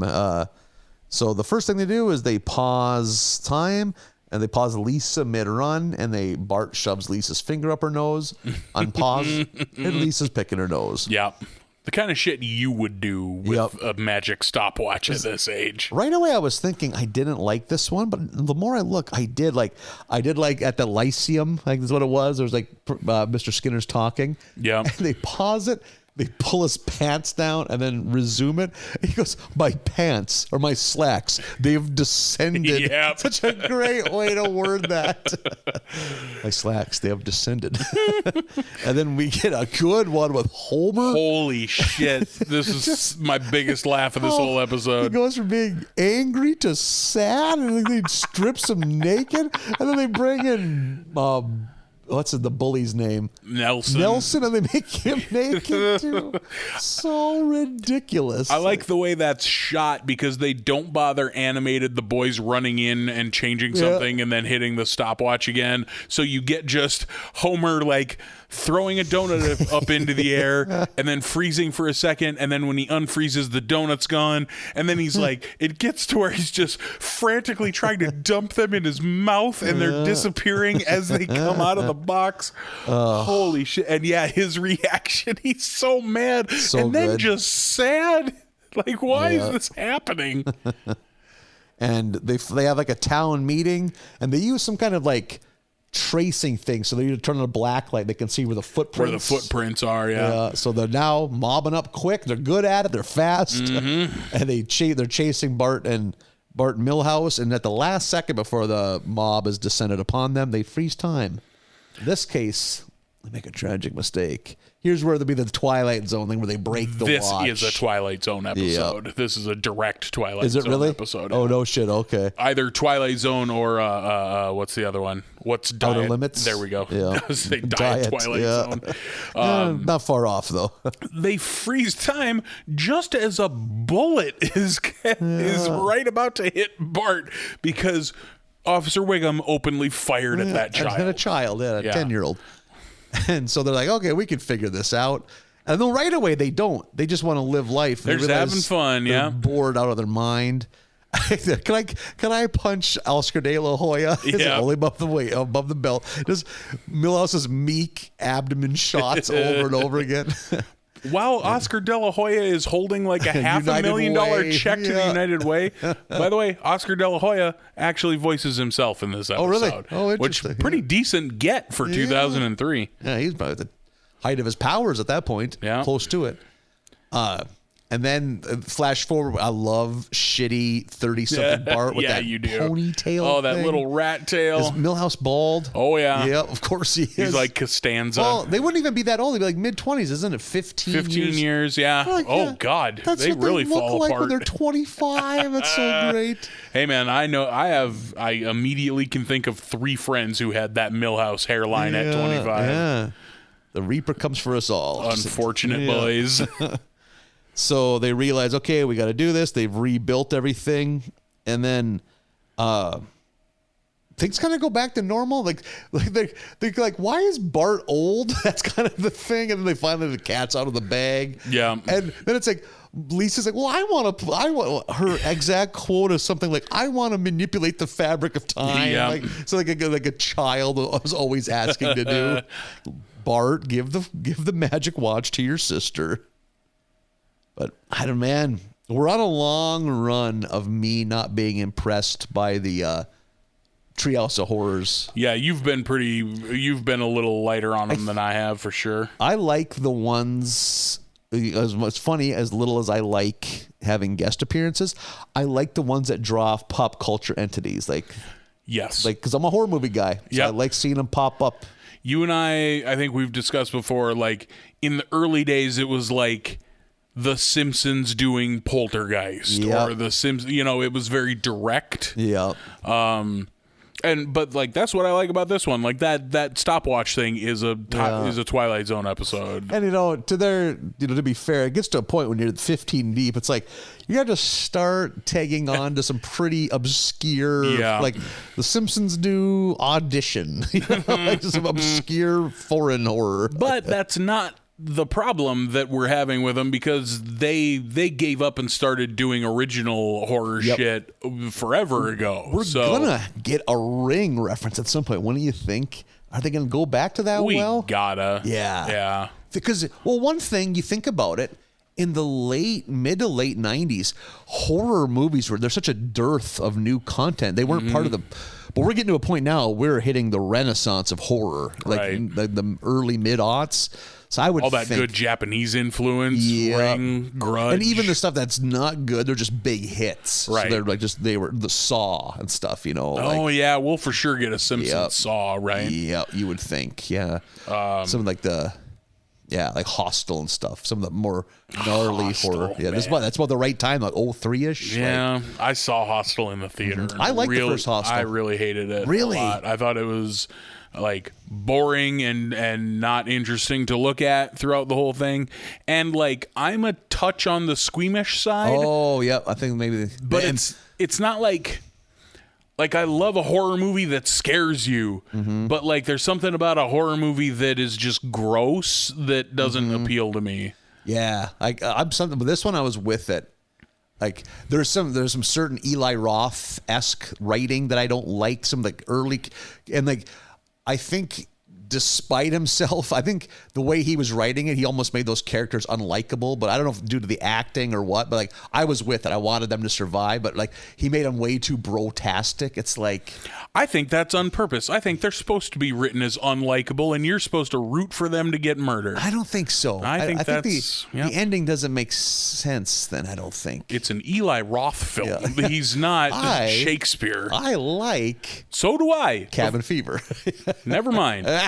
I do not like Cabin What were you going to say? I thought you were going to say Slither, and I was with you on Slither. Did he direct Slither? Directed or wrote. James Gunn, I thought, was the guy behind Slither. He for sure had something to do with Slither. And we're back. Had to stop and settle that via the internet. And it turns out Eli Roth didn't have anything to do with Slither. Well, stop to discuss Eli Roth and piss. Which I could have sworn that like seeing the cover of the DVD or the poster, that there was like the way Tarantino staples his name onto things sometimes, like Eli Roth presents Slither. But I guess I'm fucking wrong. I could have sworn he had something to do. I knew that James Gunn directed it. I knew it was a James Gunn, because I knew that was when James Gunn was still married to the actress from The Office, because she has a tiny role in Slither, just because it's a spouse. And that was like fresh off his Trauma shit. Oh yeah, he did start the started with meager those guys. beginnings, yeah. Yep. And now he's the biggest fucking director out there. And now he just did that Suicide Squad. Which is very good. Is it really? I really enjoyed it a lot. Okay. It's very James Gunny. It is like an R-rated Guardians of the Galaxy, for sure. Really? Okay. And has, like, I feel like he needed to stretch his violence legs a little and be like, don't forget, I come from the Trauma films. Because there's some gore in there where you're like, goes whoa, for it. Okay. Oh, shit, okay. You know, I remember seeing the first Suicide Squad with, like, is it Will Smith? Will Smith and Jared Leto. Yeah. And, I mean, Leto's not on camera much, but he's the Joker, so he had this very prominent look of the movie. But I don't know, just being like, okay. I think it's fine. I think that first Suicide Squad is totally fine. I don't think I like any superhero movie enough that I'm like emotionally invested. I'm like the perfect fan. Or I'm easy to please. Yeah. You know what I mean? Like, you're not like a hardcore fan who's going to be mad because it's not like the comics. Like, but you're not totally disinterested. I'm trying to think if there's one superhero movie that would make the list of my favorite 200 movies of all time. Oh, really? I'd have quite a few. God, Dark Knight Rises is good. Or no, I mean, The Dark Knight is I was about to say, no, it's fucking not. The Dark Knight Rises, the time I watched it, I was so not invested. I can't even give it a proper, like, I think I was like in a fucking... like a three-way phone call during that. Like I was on an auction sale over the phone. The Dark Knight Rises is not good. The Dark Knight is super good.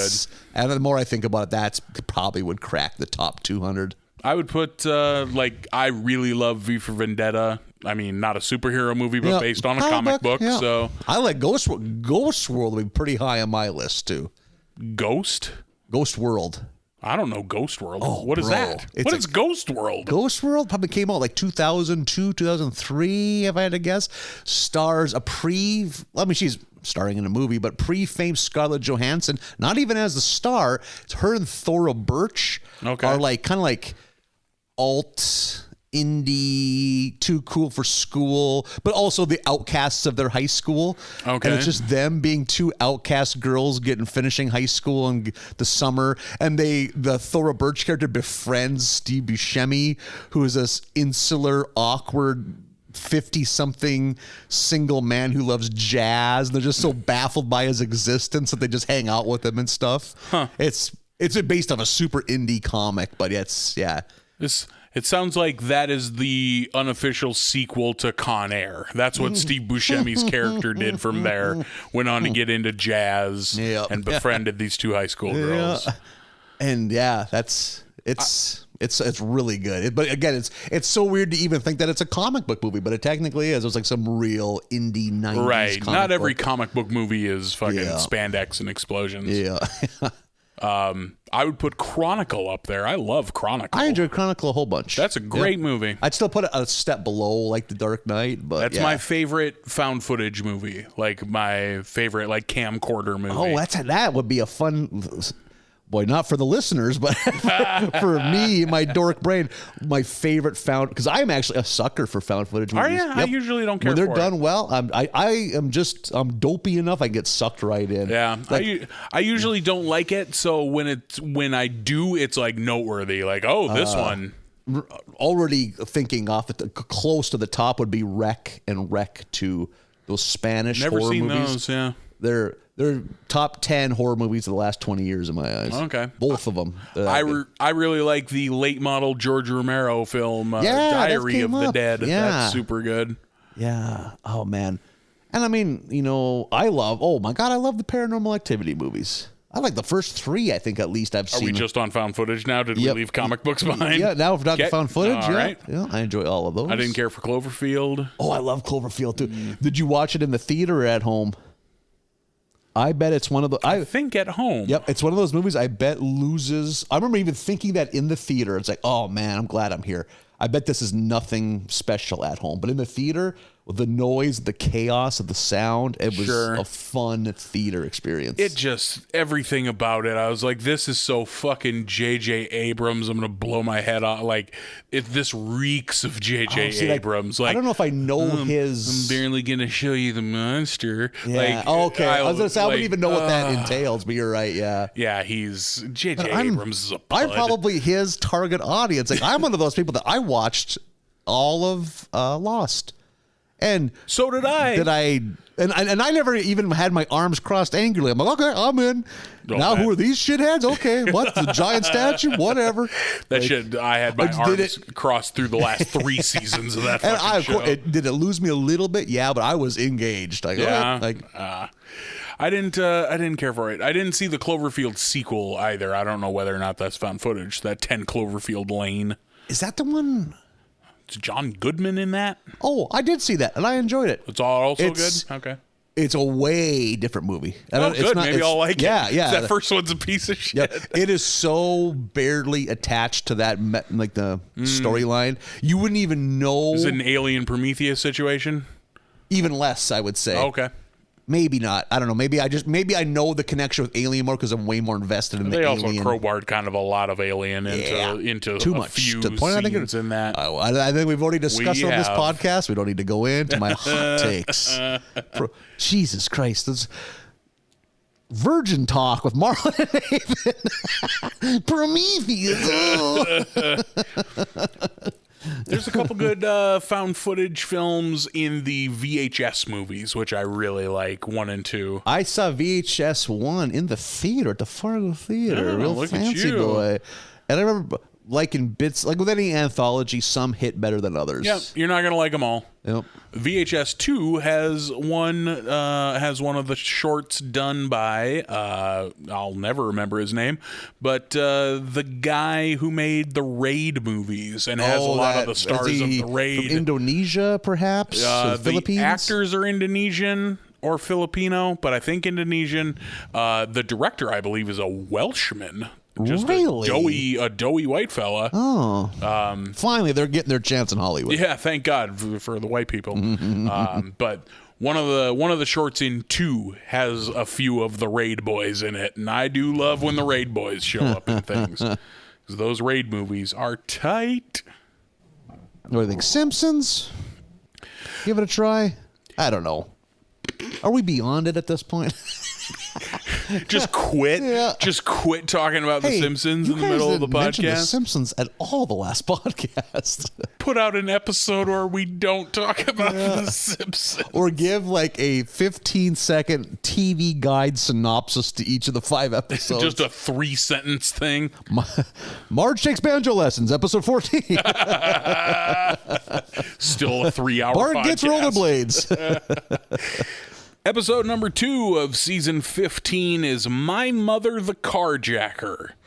Marge is shuffling the kids into the living room because she has made the Oops Patrol on the local news, where she pointed out a mistake in the newspaper, and so they put that on the news. I feel like we're really stretching for content in Springfield. I am very... #blessed that we came up to this episode because it reminded me of something I had forgotten about. My hometown newspaper made the Jay Leno headlines. Really? And I might have gotten the story wrong, but I'm pretty sure it's a good friend of mine's mother who submitted it, because our local college, the team's mascot is the Lumberjacks. Okay. So the Lumberjacks are the college hockey team. Okay. And the big bold letters, it says, to the top of the sports section, Jack's off to a good start. Oh, jeez. How do you write that and not catch it? Simple, pure mind. They're too pure. They're too naive. I always remember the handful of times that I stayed up for like watching Jay Leno as a Instantly youngster. regretted it. Well, that, and I always remember really liking the headlines, thinking that was an extremely dumb, fun thing.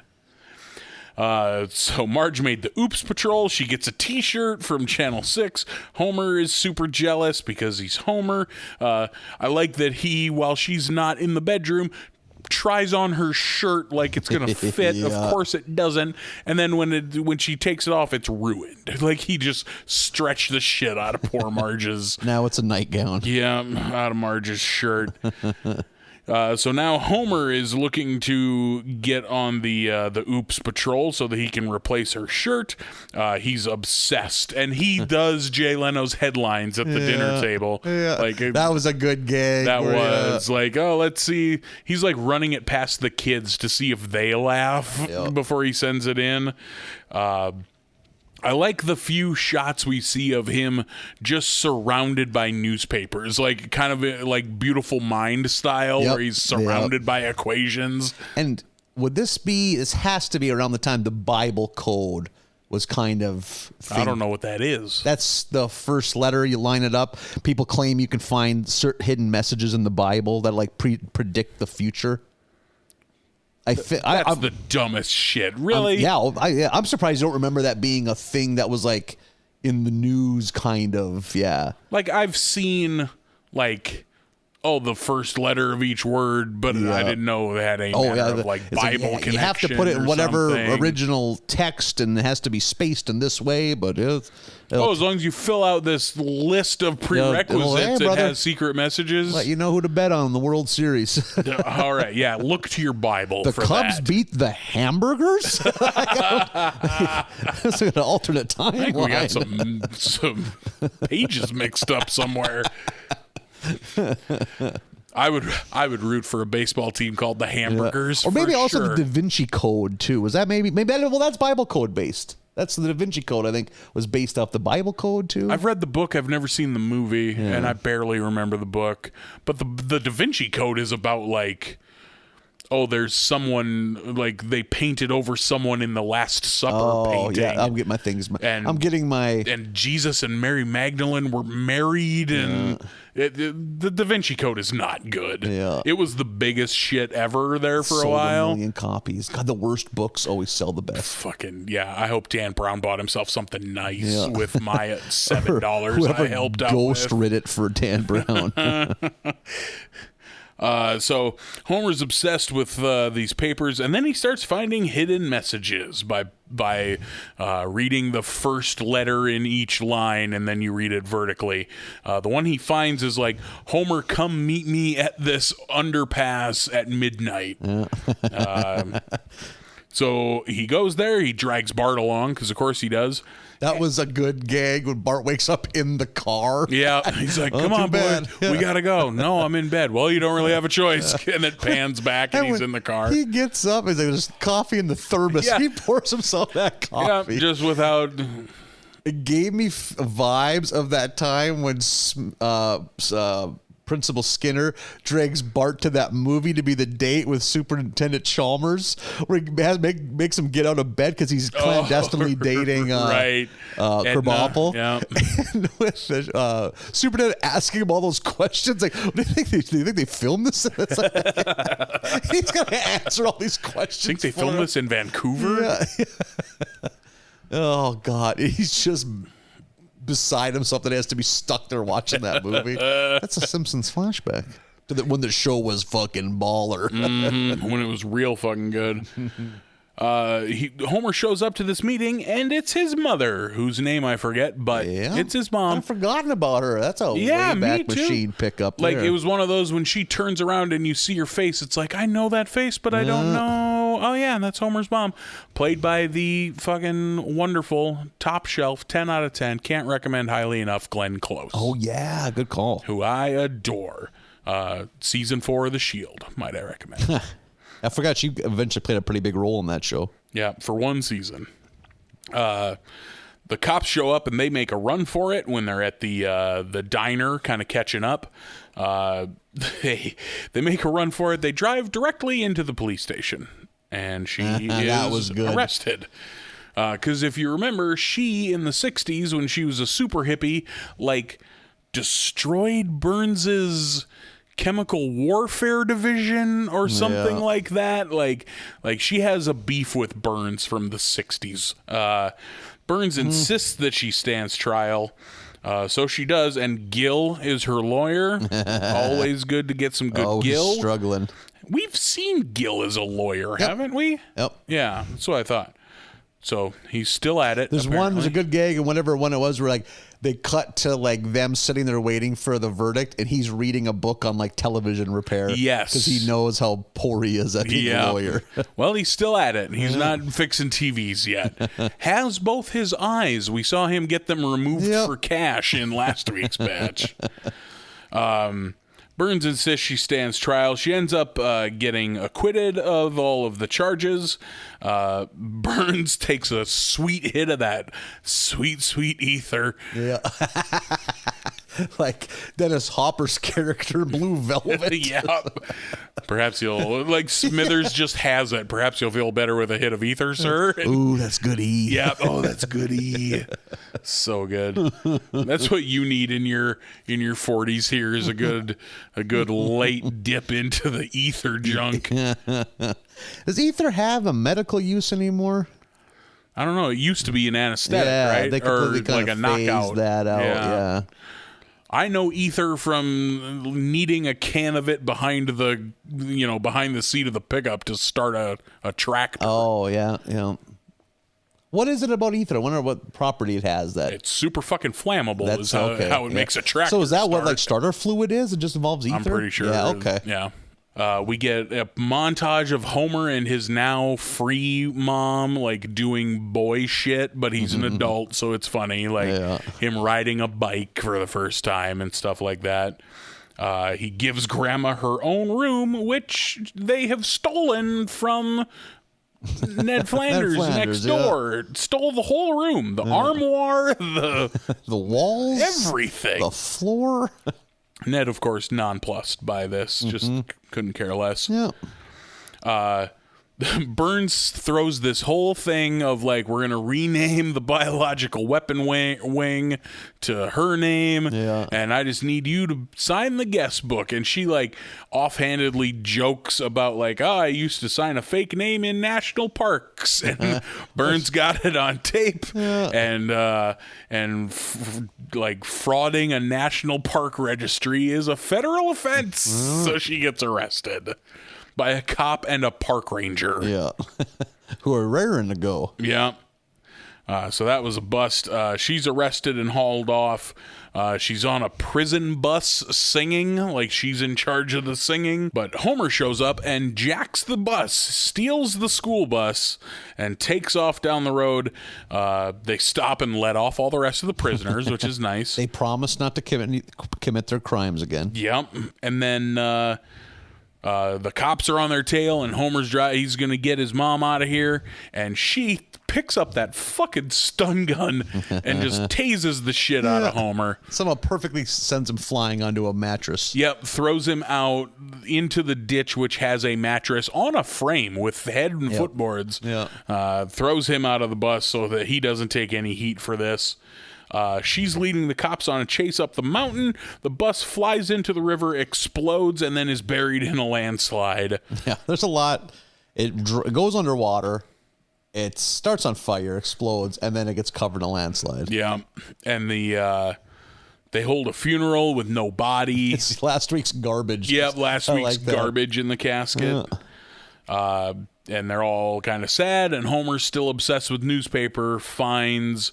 Or no, he doesn't find. He goes to bed. Yeah, he's like, oh, I found a message, but it's like not real. I am okay. Yeah, it's like really a stretch, and the family's like, oh, well, whatever you want to believe, Homer, and they lead him away, and then the camera shows in the newspaper a message from insanely long. An extremely long, like, I jumped out of the bus right before going off the cliff, and then I hitchhiked with this nice couple to this New England restaurant. We had clams. Rhode Island clam chowder. I didn't know there's such a thing. Yeah, it's a super long message. Yeah, that's a good gag. Homer's mom's still out there.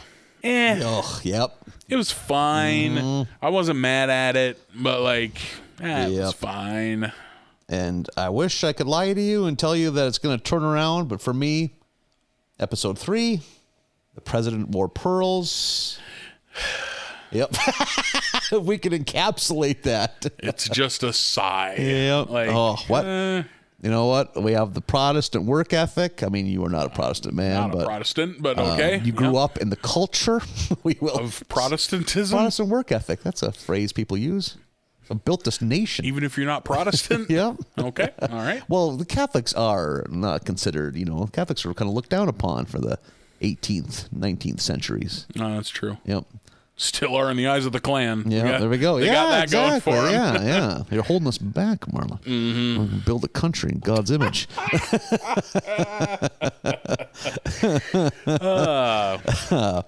But episode 3, President wore pearls. The episode begins with Marge and Homer going to the school's casino night, which is a thing I have heard of places do for fundraisers. I've never heard of a school doing it, but yes, casino night fundraisers. But nothing to this. This is lavish. Hey, lavish, thank you, is the right word for that. It was the Smoker in my town, and it was at the Legion. Yep. And the winnings from that bought the very first Nintendo Entertainment System in the Wells house. Oh, interesting. Yeah, really? One big at the Smoker, so we bought a Nintendo. Did either of your parents dabble, or was that strictly a Marlin present? My dad would play Super Mario Brothers and track and field. We got the power pad. Wow. And a little Duck Hunt in there because it was the triple cartridge. Mario, track and field, and Duck Hunt. Yep. Dad would play a little of that, and Mom to this day could probably still hand everyone their ass in Dr. Mario. Yeah, moms love Dr. Mario. I had a friend. That's a t-shirt. Whose mom, they had to have a come to Jesus meeting with her. Like, hey, haven't showed up to work. What? I'm playing Dr. Mario all the time. That's a problem. Yeah, loved. Always to the point, like, we want to be in the den too. We want to play video games, Mom. Like, oh, that's super funny. Yeah. Like, I don't think either of my folks would have played fucking Double Dragon 2 or anything like that. But did you ever, again, I don't know if you maybe ever had cousins or anything, like, I always remember, like, my cousins that had the power pad, a grown man could slap it hard enough to be, so it was a big thing for my dad or one of my uncles to try to race us. They just got to play the bongos. Meanwhile, we're over there having fucking heat stroke in sweatpants and sweatshirts. It's Christmas, running in places hard as we can and can never beat them. That's exactly how my dad played power pad. He'd sit on his hands and knees and slap it and outrun you because like you dying. A, you're a doughy kid, and B, like, of course you can bongo slap faster than you can run. I remember being young enough and naive. I'm gonna get him this time. You look, he's drinking coffee while he's meeting you with this. It's not like he's even really that engaged. Just a pile of 8-year-olds just panting. Like, who's next? Go to the bullpen. My dad eventually got so into Super Mario Brothers 1, like he never played 2 or 3, but he got so into Mario Brothers 1 that, like, beating the game and saving the princess was like blasé. So time runs or scores? Score runs. Yeah. Then who could get the most score? Because then you're not wanting to use warp pipes and shit. Oh, yeah. You want to be... And you're forcing yourself through all those goddamn underwater levels and shit. Yep. I think we maybe discussed it, but it was a thing we found out, me and my brother, that my dad had like a secret shame of he would come home and play Mario 1 on his dinner breaks and not inform, because he wanted to be able to be angry about it. Goddamn Nintendo. He's playing it more than we are. My dad also learned with the power pad during the long jump competition that if you like ran and then jumped off of the pad, you landing on the pad is what makes the character land on the screen. Yeah. So if you jump off the pad, it doesn't read a landing, and you can set every high score you want in long jump because your character just goes. That's terrific. Yeah. He figured out a way to cheat at fucking track and field on the NES. I remember, though, like a grandpa coming over and like being like, this duck hunt is bullshit. I'll go get a gun right now. Let's go shoot some clay pigeons. And then Mom just fucking whoop your ass at Dr. Mario to where you wouldn't play Dr. Mario with Mom anymore. You would just like watch while she played the later levels you can't get to. You get weird colors of capsules that she gets to flip around. You're stuck with the basics. Like, I don't know if you've ever seen level 20 of Dr. Mario. Is that chartreuse? There's enough space for like 1.5 pills in that starting bottle. It's insane. Good ass music in that fucking game too. Yeah, I have it on the Nintendo Switch. I'm seeing my mom next week, or this week as this comes out. I should bring the Switch and let her play Dr. Mario. I bet she'll still kick my ass. That game's fucking good. So the Simpsons are at the school's casino night. It appears to be a big hit. Turns out Martin is the class president, and he's very proud of himself. That sounds right. That all checks out. Just walking proudly all there. You much of a games of chance? Besides, I've seen you play blackjack. I love playing blackjack. Get an itch for blackjack now and then. Everything else, like slots. I will sit and play slots because they give you free drinks, but I'm tolerating the slots to get the drinks. What happens for me is I sit there and I'm like, this sucks so much. I'm going to just do max bet. So I either lose all my money or I win. And I hate it. It's like $5, $5, $5, $5, $5, $5. Oh, $100 is gone. This sucks. Like, especially the casinos around here where you don't get free drinks. It's like, yeah, why sit there? This is so terrible. I like to, I really like card games and that kind. I like gambling with buddies. I'll sit and play, cribbage and bet $1 a game with a buddy of mine. Like, that's fun to me. I'm trying to think of the other. There's you have blackjack, you have like pie gal poker. There's a lot of ones I don't even know what they are. Fill them up, let it ride. Where it's like you and a bunch of people in a half circle facing a dealer. It's all against the dealer type games. Like, what's the one James Bond plays in Casino Royale? Baccarat? Yeah, I've heard good things about Baccarat. Yeah.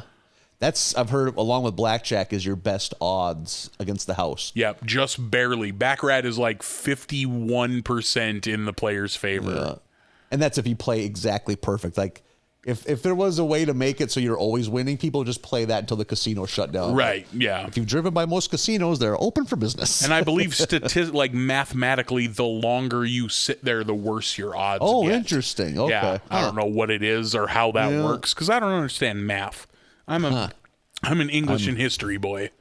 Yeah, I love poker, but and blackjack, and I shouldn't love blackjack. I like playing poker, and I'm real fucking bad at it. Oh, really? Yeah. And even that, I've never played in any sort of official setting. Like, poker gets played in a garage drinking beer with your buddies. It's just, and meanwhile, I'm the one player that's just furious because we're taking too long. Oh, you're the guy that takes it too seriously. The blinds are going up. You're the guy who's too good at Guitar Hero and resenting all of his buddies who aren't. Yeah. Just mashing buttons. Plink, plonk. Guys, get out of my apartment. Yeah. I'm going to play Dragon Force. So, yeah, things were it was a real winning proposition for the school and Martin and the school board until the adults find out there's no real money. After Homer's up $200,000. Yeah, what can you trade it in for? Is it like cafeteria food? Yeah. Or a chance to eat with Willie or something like that. Yeah. Hang out with Willie for a day or something like that. Didn't anyone read the flyer? That meek voice. And then it's a riot. There's now a casino's being ripped limb for limb. They really go to town on that casino. They really fuck that place up. All the adults. Yep. They're just furious. And then we get like a scene of the wreckage, and it's Martin and Principal Skinner just walking and looking and seeing the devastation, and Martin realizes that I'm gonna have to hang it up, or maybe it's Skinner just kind of lets him know. And I loved the you won't have Martin whatever to kick around anymore. And he does the peace signs, the Nixon, and gets pulled away by Wendell. Yeah, I was like, I like in a wagon. I like all of this. I like that in that scene. As soon as Martin leaves, then those two repo guys show up, just like, hey, we're from fucking Fast Eddie's Party Rentals or whatever it was. For Principal Skinner, I'm looking for him too. That was fun. So, and then now there's a vacuum of power. No one is running for president. Lisa decides, and then immediately Nelson does as well. Yeah. And it's the classic, Lisa's the actual pragmatic politician with sensible changes. But and Nelson's the popular one. Just free pizza. We've done this exact same thing with Martin and Bart ages ago. We did. With Good Class call. President. Yep. If I forgot about that, that was who it was. I just knew we had a theme. I just forgot who was part of that theme.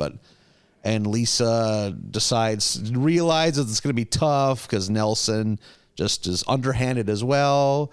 And Lisa somehow wins because she sings the theme to Evita. It was at this point that I did not realize yet that this was from Evita. I will let you know when I realize this is from Evita. Why? In 2003, Evita came out in the mid-90s, I think. With Madonna, and it wasn't correct? it was also a successful play, but I was alive in 2003, Marlon. I don't know if you know that about me. I don't remember Evita Fever taking over the zeitgeist of the nation. Like, why? This is an example. I usually love that they have carte blanche. This is an example. Someone should have said no. No. Yes. Not doing this. This you is can't do an dumb. episode that is The Simpsons but Evita. They lean hard. There's like 3 musical numbers at least. Yeah. Like, and I'm pretty sure when it comes up later, isn't her makeover very Evita-like? Yep. Oh, totally. With the hair, the double tubes, cannons, the hair tubes, the top of the head hair tubes, and Lisa, she wins them over by singing, I guess. And Lisa is excited, and then the school, the adults realize, okay, we can use her as a pawn. So that they play her. It's like, okay, we're going to do this. And Lisa's They're worried so that she's a free thinker, which I've never seen Evita. Is that what Evita's about?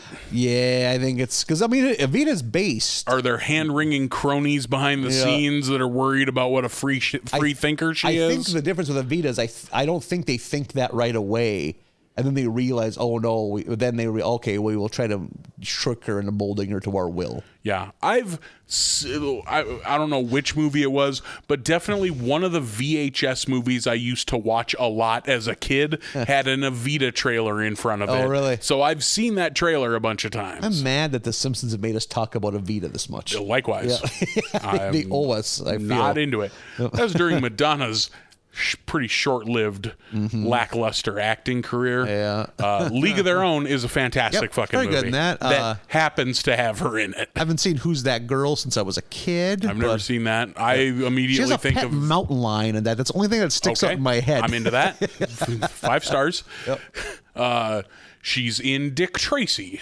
Oh, you're right. Yeah. Which I will stand by. I've never seen. Dick Tracy gets a lot of guff. Does it? And I think it's really undeserved. I was thinking it's like a unique looking movie. Yeah, like it is. They had a vision and they stuck to it. It really looks like, hey, what if everyone actually dressed like they do in this comic? Yeah. I remember even, because that movie came out when I was the right age for, I was like 10. So I was like, okay, I can, because it wasn't like a hard R. It was like a PG, maybe PG-13. It's kind of cartoony. But I remember just thinking like, Dick Tracy's lame. Like, I just remember thinking, because I remember I was a comic strip kid, so I was like, oh, those shitty serial Dick Tracy comic strips are boring. I had a Dick Tracy action figure, so he had to have been cool. Oh, yeah, I think that was that big of a thing. Yeah. They had like a lot of cross promotion. They wanted that to be a franchise. I bet. I had a Dick Tracy and a Shoulders. That's one of the bad guys. I remember, was it Big Head or Little Face? There's a guy that's a giant head, but there's a tiny little face in the middle. I don't remember the characters' names, but I'm right. Is that a guy? Yeah, yes, there is a Dick Tracy character with like all of his facial features are in the center of his face. Yeah, there's a pretty decent chance that that's the first Al Pacino movie I ever saw. That is amazing. That's so wonderful. Hey, is your name Big Hat or Little? My name's Clyde. I'm a man. Ask me what my name is. I'm a man with feelings. Oh, you got to pick one: Big Head or Little Face. I'm only gonna clock's ticking, or I'll decide. I'm probably gonna anyway. Fucking Al Pacino's the boss, and his name is Big Boy. Yeah. See, that movie's ridiculous. Yeah, I always thought it was silly. So pretty sure the little sidekick, like the kid who plays a pretty important role in that movie, Fargo Boy. Oh, really? Yeah, Fargo boy. Also, I believe that same kid was in the late 90s teen comedy Can't Hardly Wait. Okay, I know that movie. He's the nerd who is going to try to get his revenge on the jocks, but goes to the party and gets drunk and kind of has the time of his life. Oh, sure. Yep. Okay.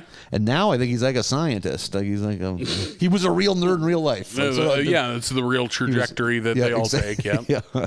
So that's the how Simpsons, most childhood stars' stories ends are scientists. Or that they brains explode because they smoke too much Ajax cleaning powder. Fucking speaking of which, have you seen the photos floating around of Goldberg from the Mighty Ducks, the goalie? But he turned it around. But he turned it around. Yeah. But like I had no idea. I only saw like the finished montage of like him as a kid, him as, oh my God, bleach smoker, and then like current.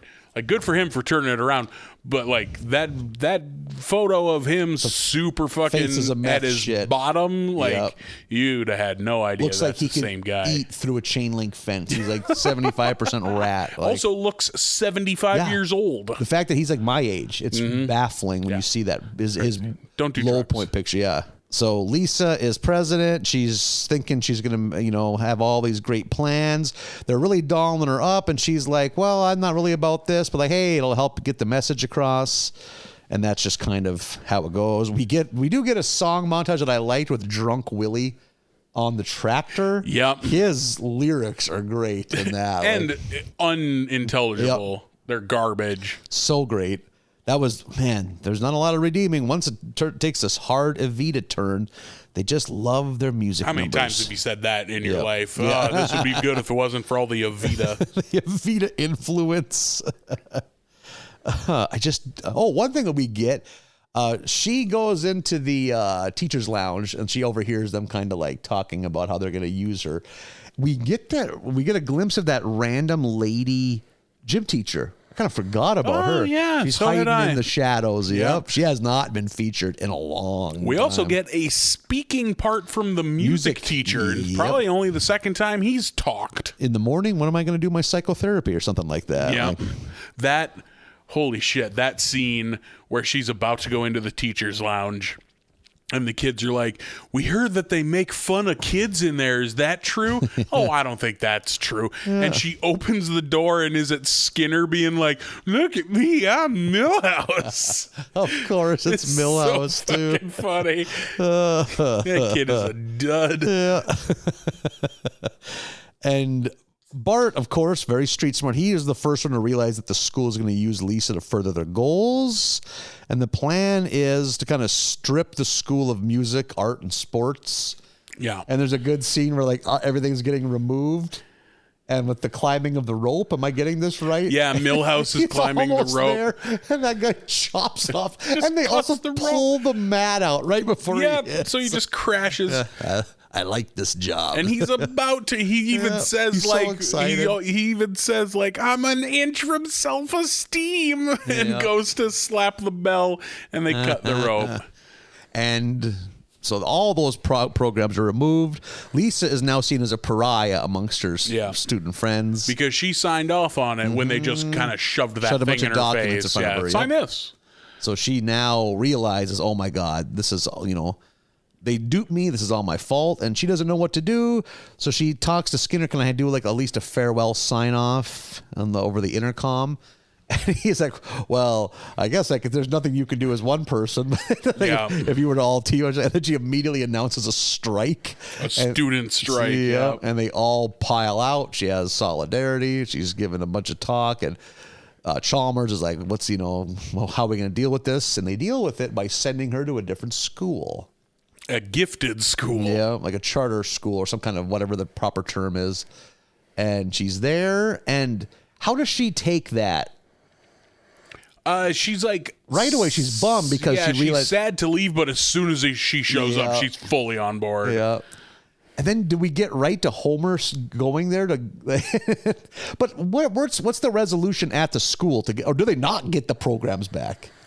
they fucking do it in the laziest way possible, where it's text over a still image at the end of the episode. Oh, it's because one of those gags was good. Oh, he paid for it by selling loose cigarettes. Yeah. That was, I did laugh at, but you're right. It's lazy writing. Yeah. Okay, we got to wrap this up. And then the next text on the image is like, for legal reasons, we have to tell you we've never heard of Evita or something like that. Yep. Like, what a fucking dud of an episode. Yep. This was the worst one of the batch by a lot. See, we've had this 2 or 3 times recently.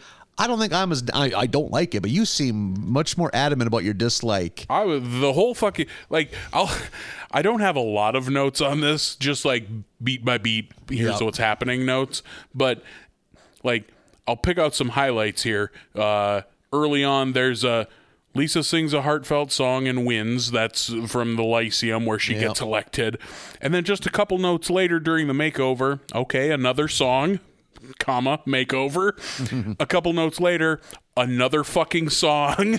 And then like 3 notes after that, damn near at the end of the episode, I have written, I bet this is Evita. Having never seen Evita, no point of reference. But I made enough of a connection to be like, her standing on the back of that train seems like an Evita thing. Think I would have gotten it from the hair, but I also look at the Wikipedia episode breakdowns that I base my notes around. Sure. So yeah, I saw that coming right away. It's like, why? Not me. I was just like, what the Fuck. I was so confused throughout most of this episode. Especially, why the fuck? This should have been like 1997. Like, I'm pretty sure when that movie came out. And it wasn't a big enough movie to even fucking warrant this. Yeah, it's kind of a deep cut for them to base a whole episode around. Yeah. I was pretty hot on this one. I was like, what is this? See, I think I'm more like whatever. I think there's a couple laughs that, like, I think maybe I got a bigger kick out of Willie drunk when he was singing. But I just hate the music. You're right, man. This episode sucked. Yeah. It wasn't any good. Like, the teachers making fun of Milhouse in the teacher's lounge and Milhouse falling off the gym rope. I think I liked the casino stuff, maybe. Oh, yeah, the casino stuff was pretty decent. Yes, you're right. I put this almost the same level as the last one. I didn't like the mom one that much either. I didn't really care for that one either. But I think it was better than that last one. So season 15, concerning start. Yep. Out the blocks with a stumble. Yeah. Maybe these are all leftovers from last season. That happens. So this is looking a lot like season 13, I believe. They can turn it around. Yep. They can turn it around. Season 14, I think, was a step above season 13. So a good treehouse, which is not always the case. Well, see, we do disagree there. I really liked the treehouse this time around. I think you're more inclined to like them. That's what I'm gathering. Yep. That one that is the stopwatch one, that's the Twilight Zone episode, I really like that one a lot because I like that Twilight Zone. It was a real mixed bag of a batch this week. A real potpourri. It's a good way to look at it. Yep. I loved that season finale of season 14. The Mo and Maggie shit is so good. That was a great episode. Well written and good gags. Really good jokes. Very heartfelt. It's good to see Mo get a win. Yeah. Even being the anti-baby one of the two of us, even I was like, this is pretty fucking cute. Totes adorbs. Yes, that's what I meant. I knew that was part of your vernacular. You knew what I was trying to say. You know me. Yeah.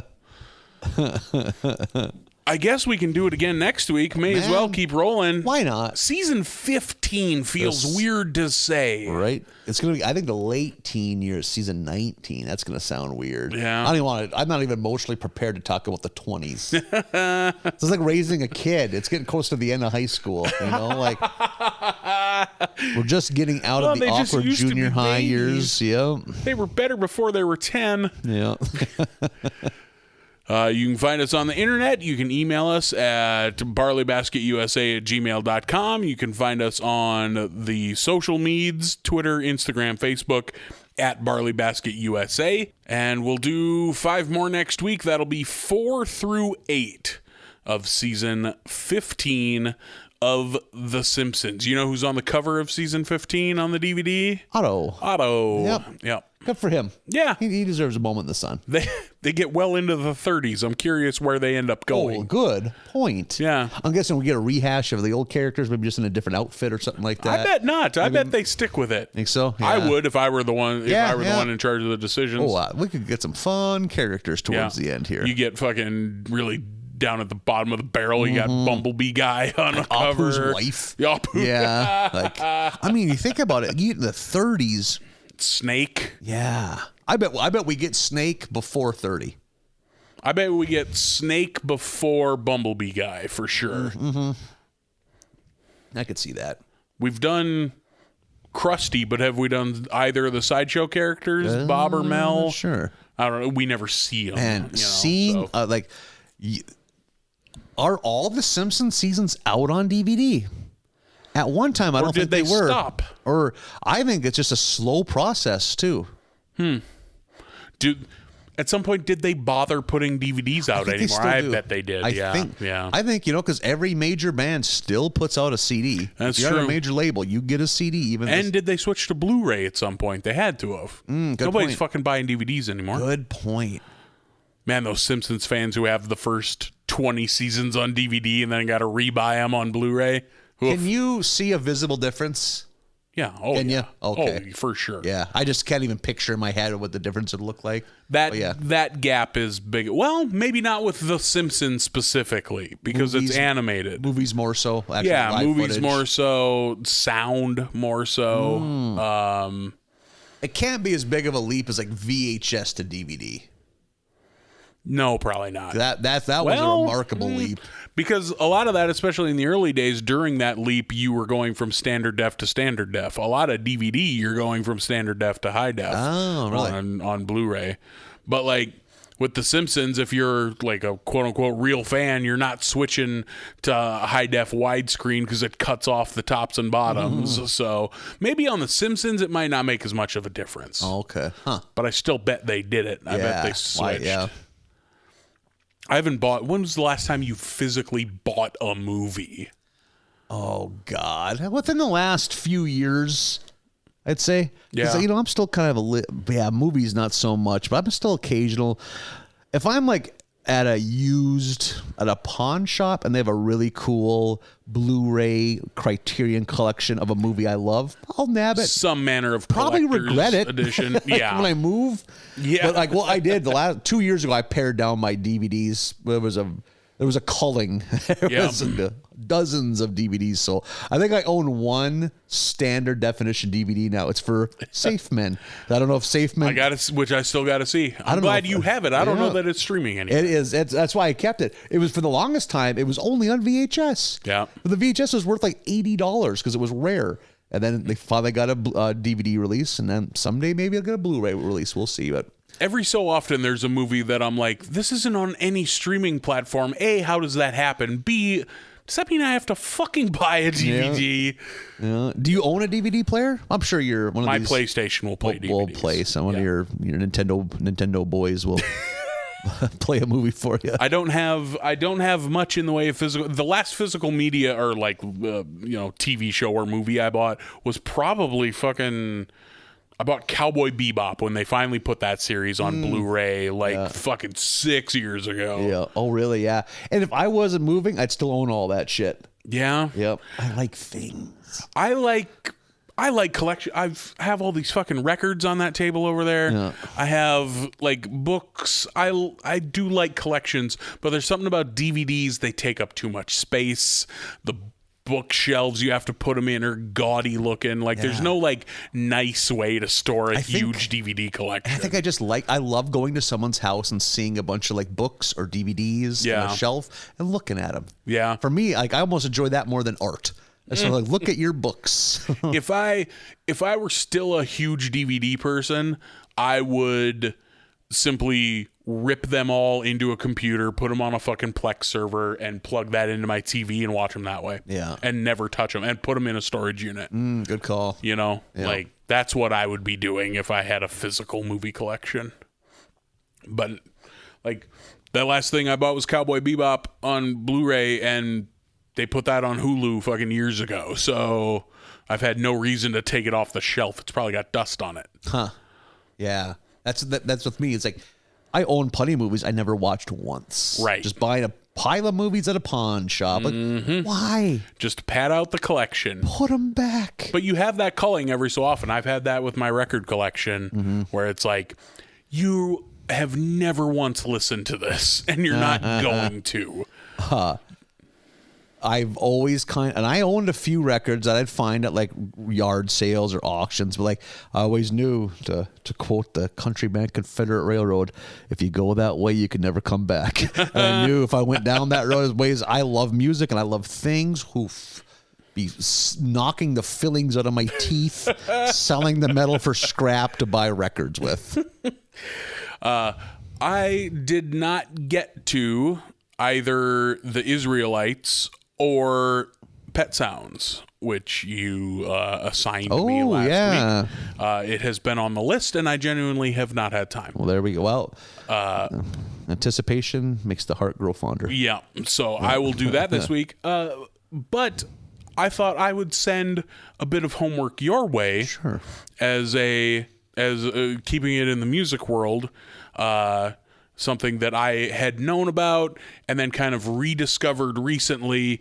I will assign to you the Atlanta Rhythm Section's Champagne Jam album. I am intrigued already. Yeah. Atlanta Rhythm Section, an often overlooked Doobie Brothers-esque type, mellow Southern rock band. Yeah, mellow. Yep, that's jammy, mellow. Yeah. Champagne Jam, probably their most successful album, and for a good reason. Oh, okay. So I won't claim that every song is good, but I will claim that enough are good that you ought to listen to. That's worth a spin. That sounds like something I would enjoy. Champagne Jam. Okay. I will keep that in mind. Is this something need to be in a darkened room with giant headphones? No, it's not anything so spectacular that you need to experience it. Just like, yo, this is good. Check this out. Yeah. Like maybe we should make this a thing. Yeah. Yeah, I will give that a try. Yeah. And you can too, listener. It's dear listener. Good. If that's up your alley, give it a whirl. You go. And we will see you next week. I'll be here. Yeah, I guess. May as well. What are you doing? You doing anything else? No. You ain't doing anything else. Nothing cool. I'm taking a long road trip to Denver, Colorado this week. Ooh, clap, clap, clap, clap, clap. I am going to go see Nathaniel Rateliff and the Night Sweats at Red Rocks. Night Sweats, that just hits too close to home for me.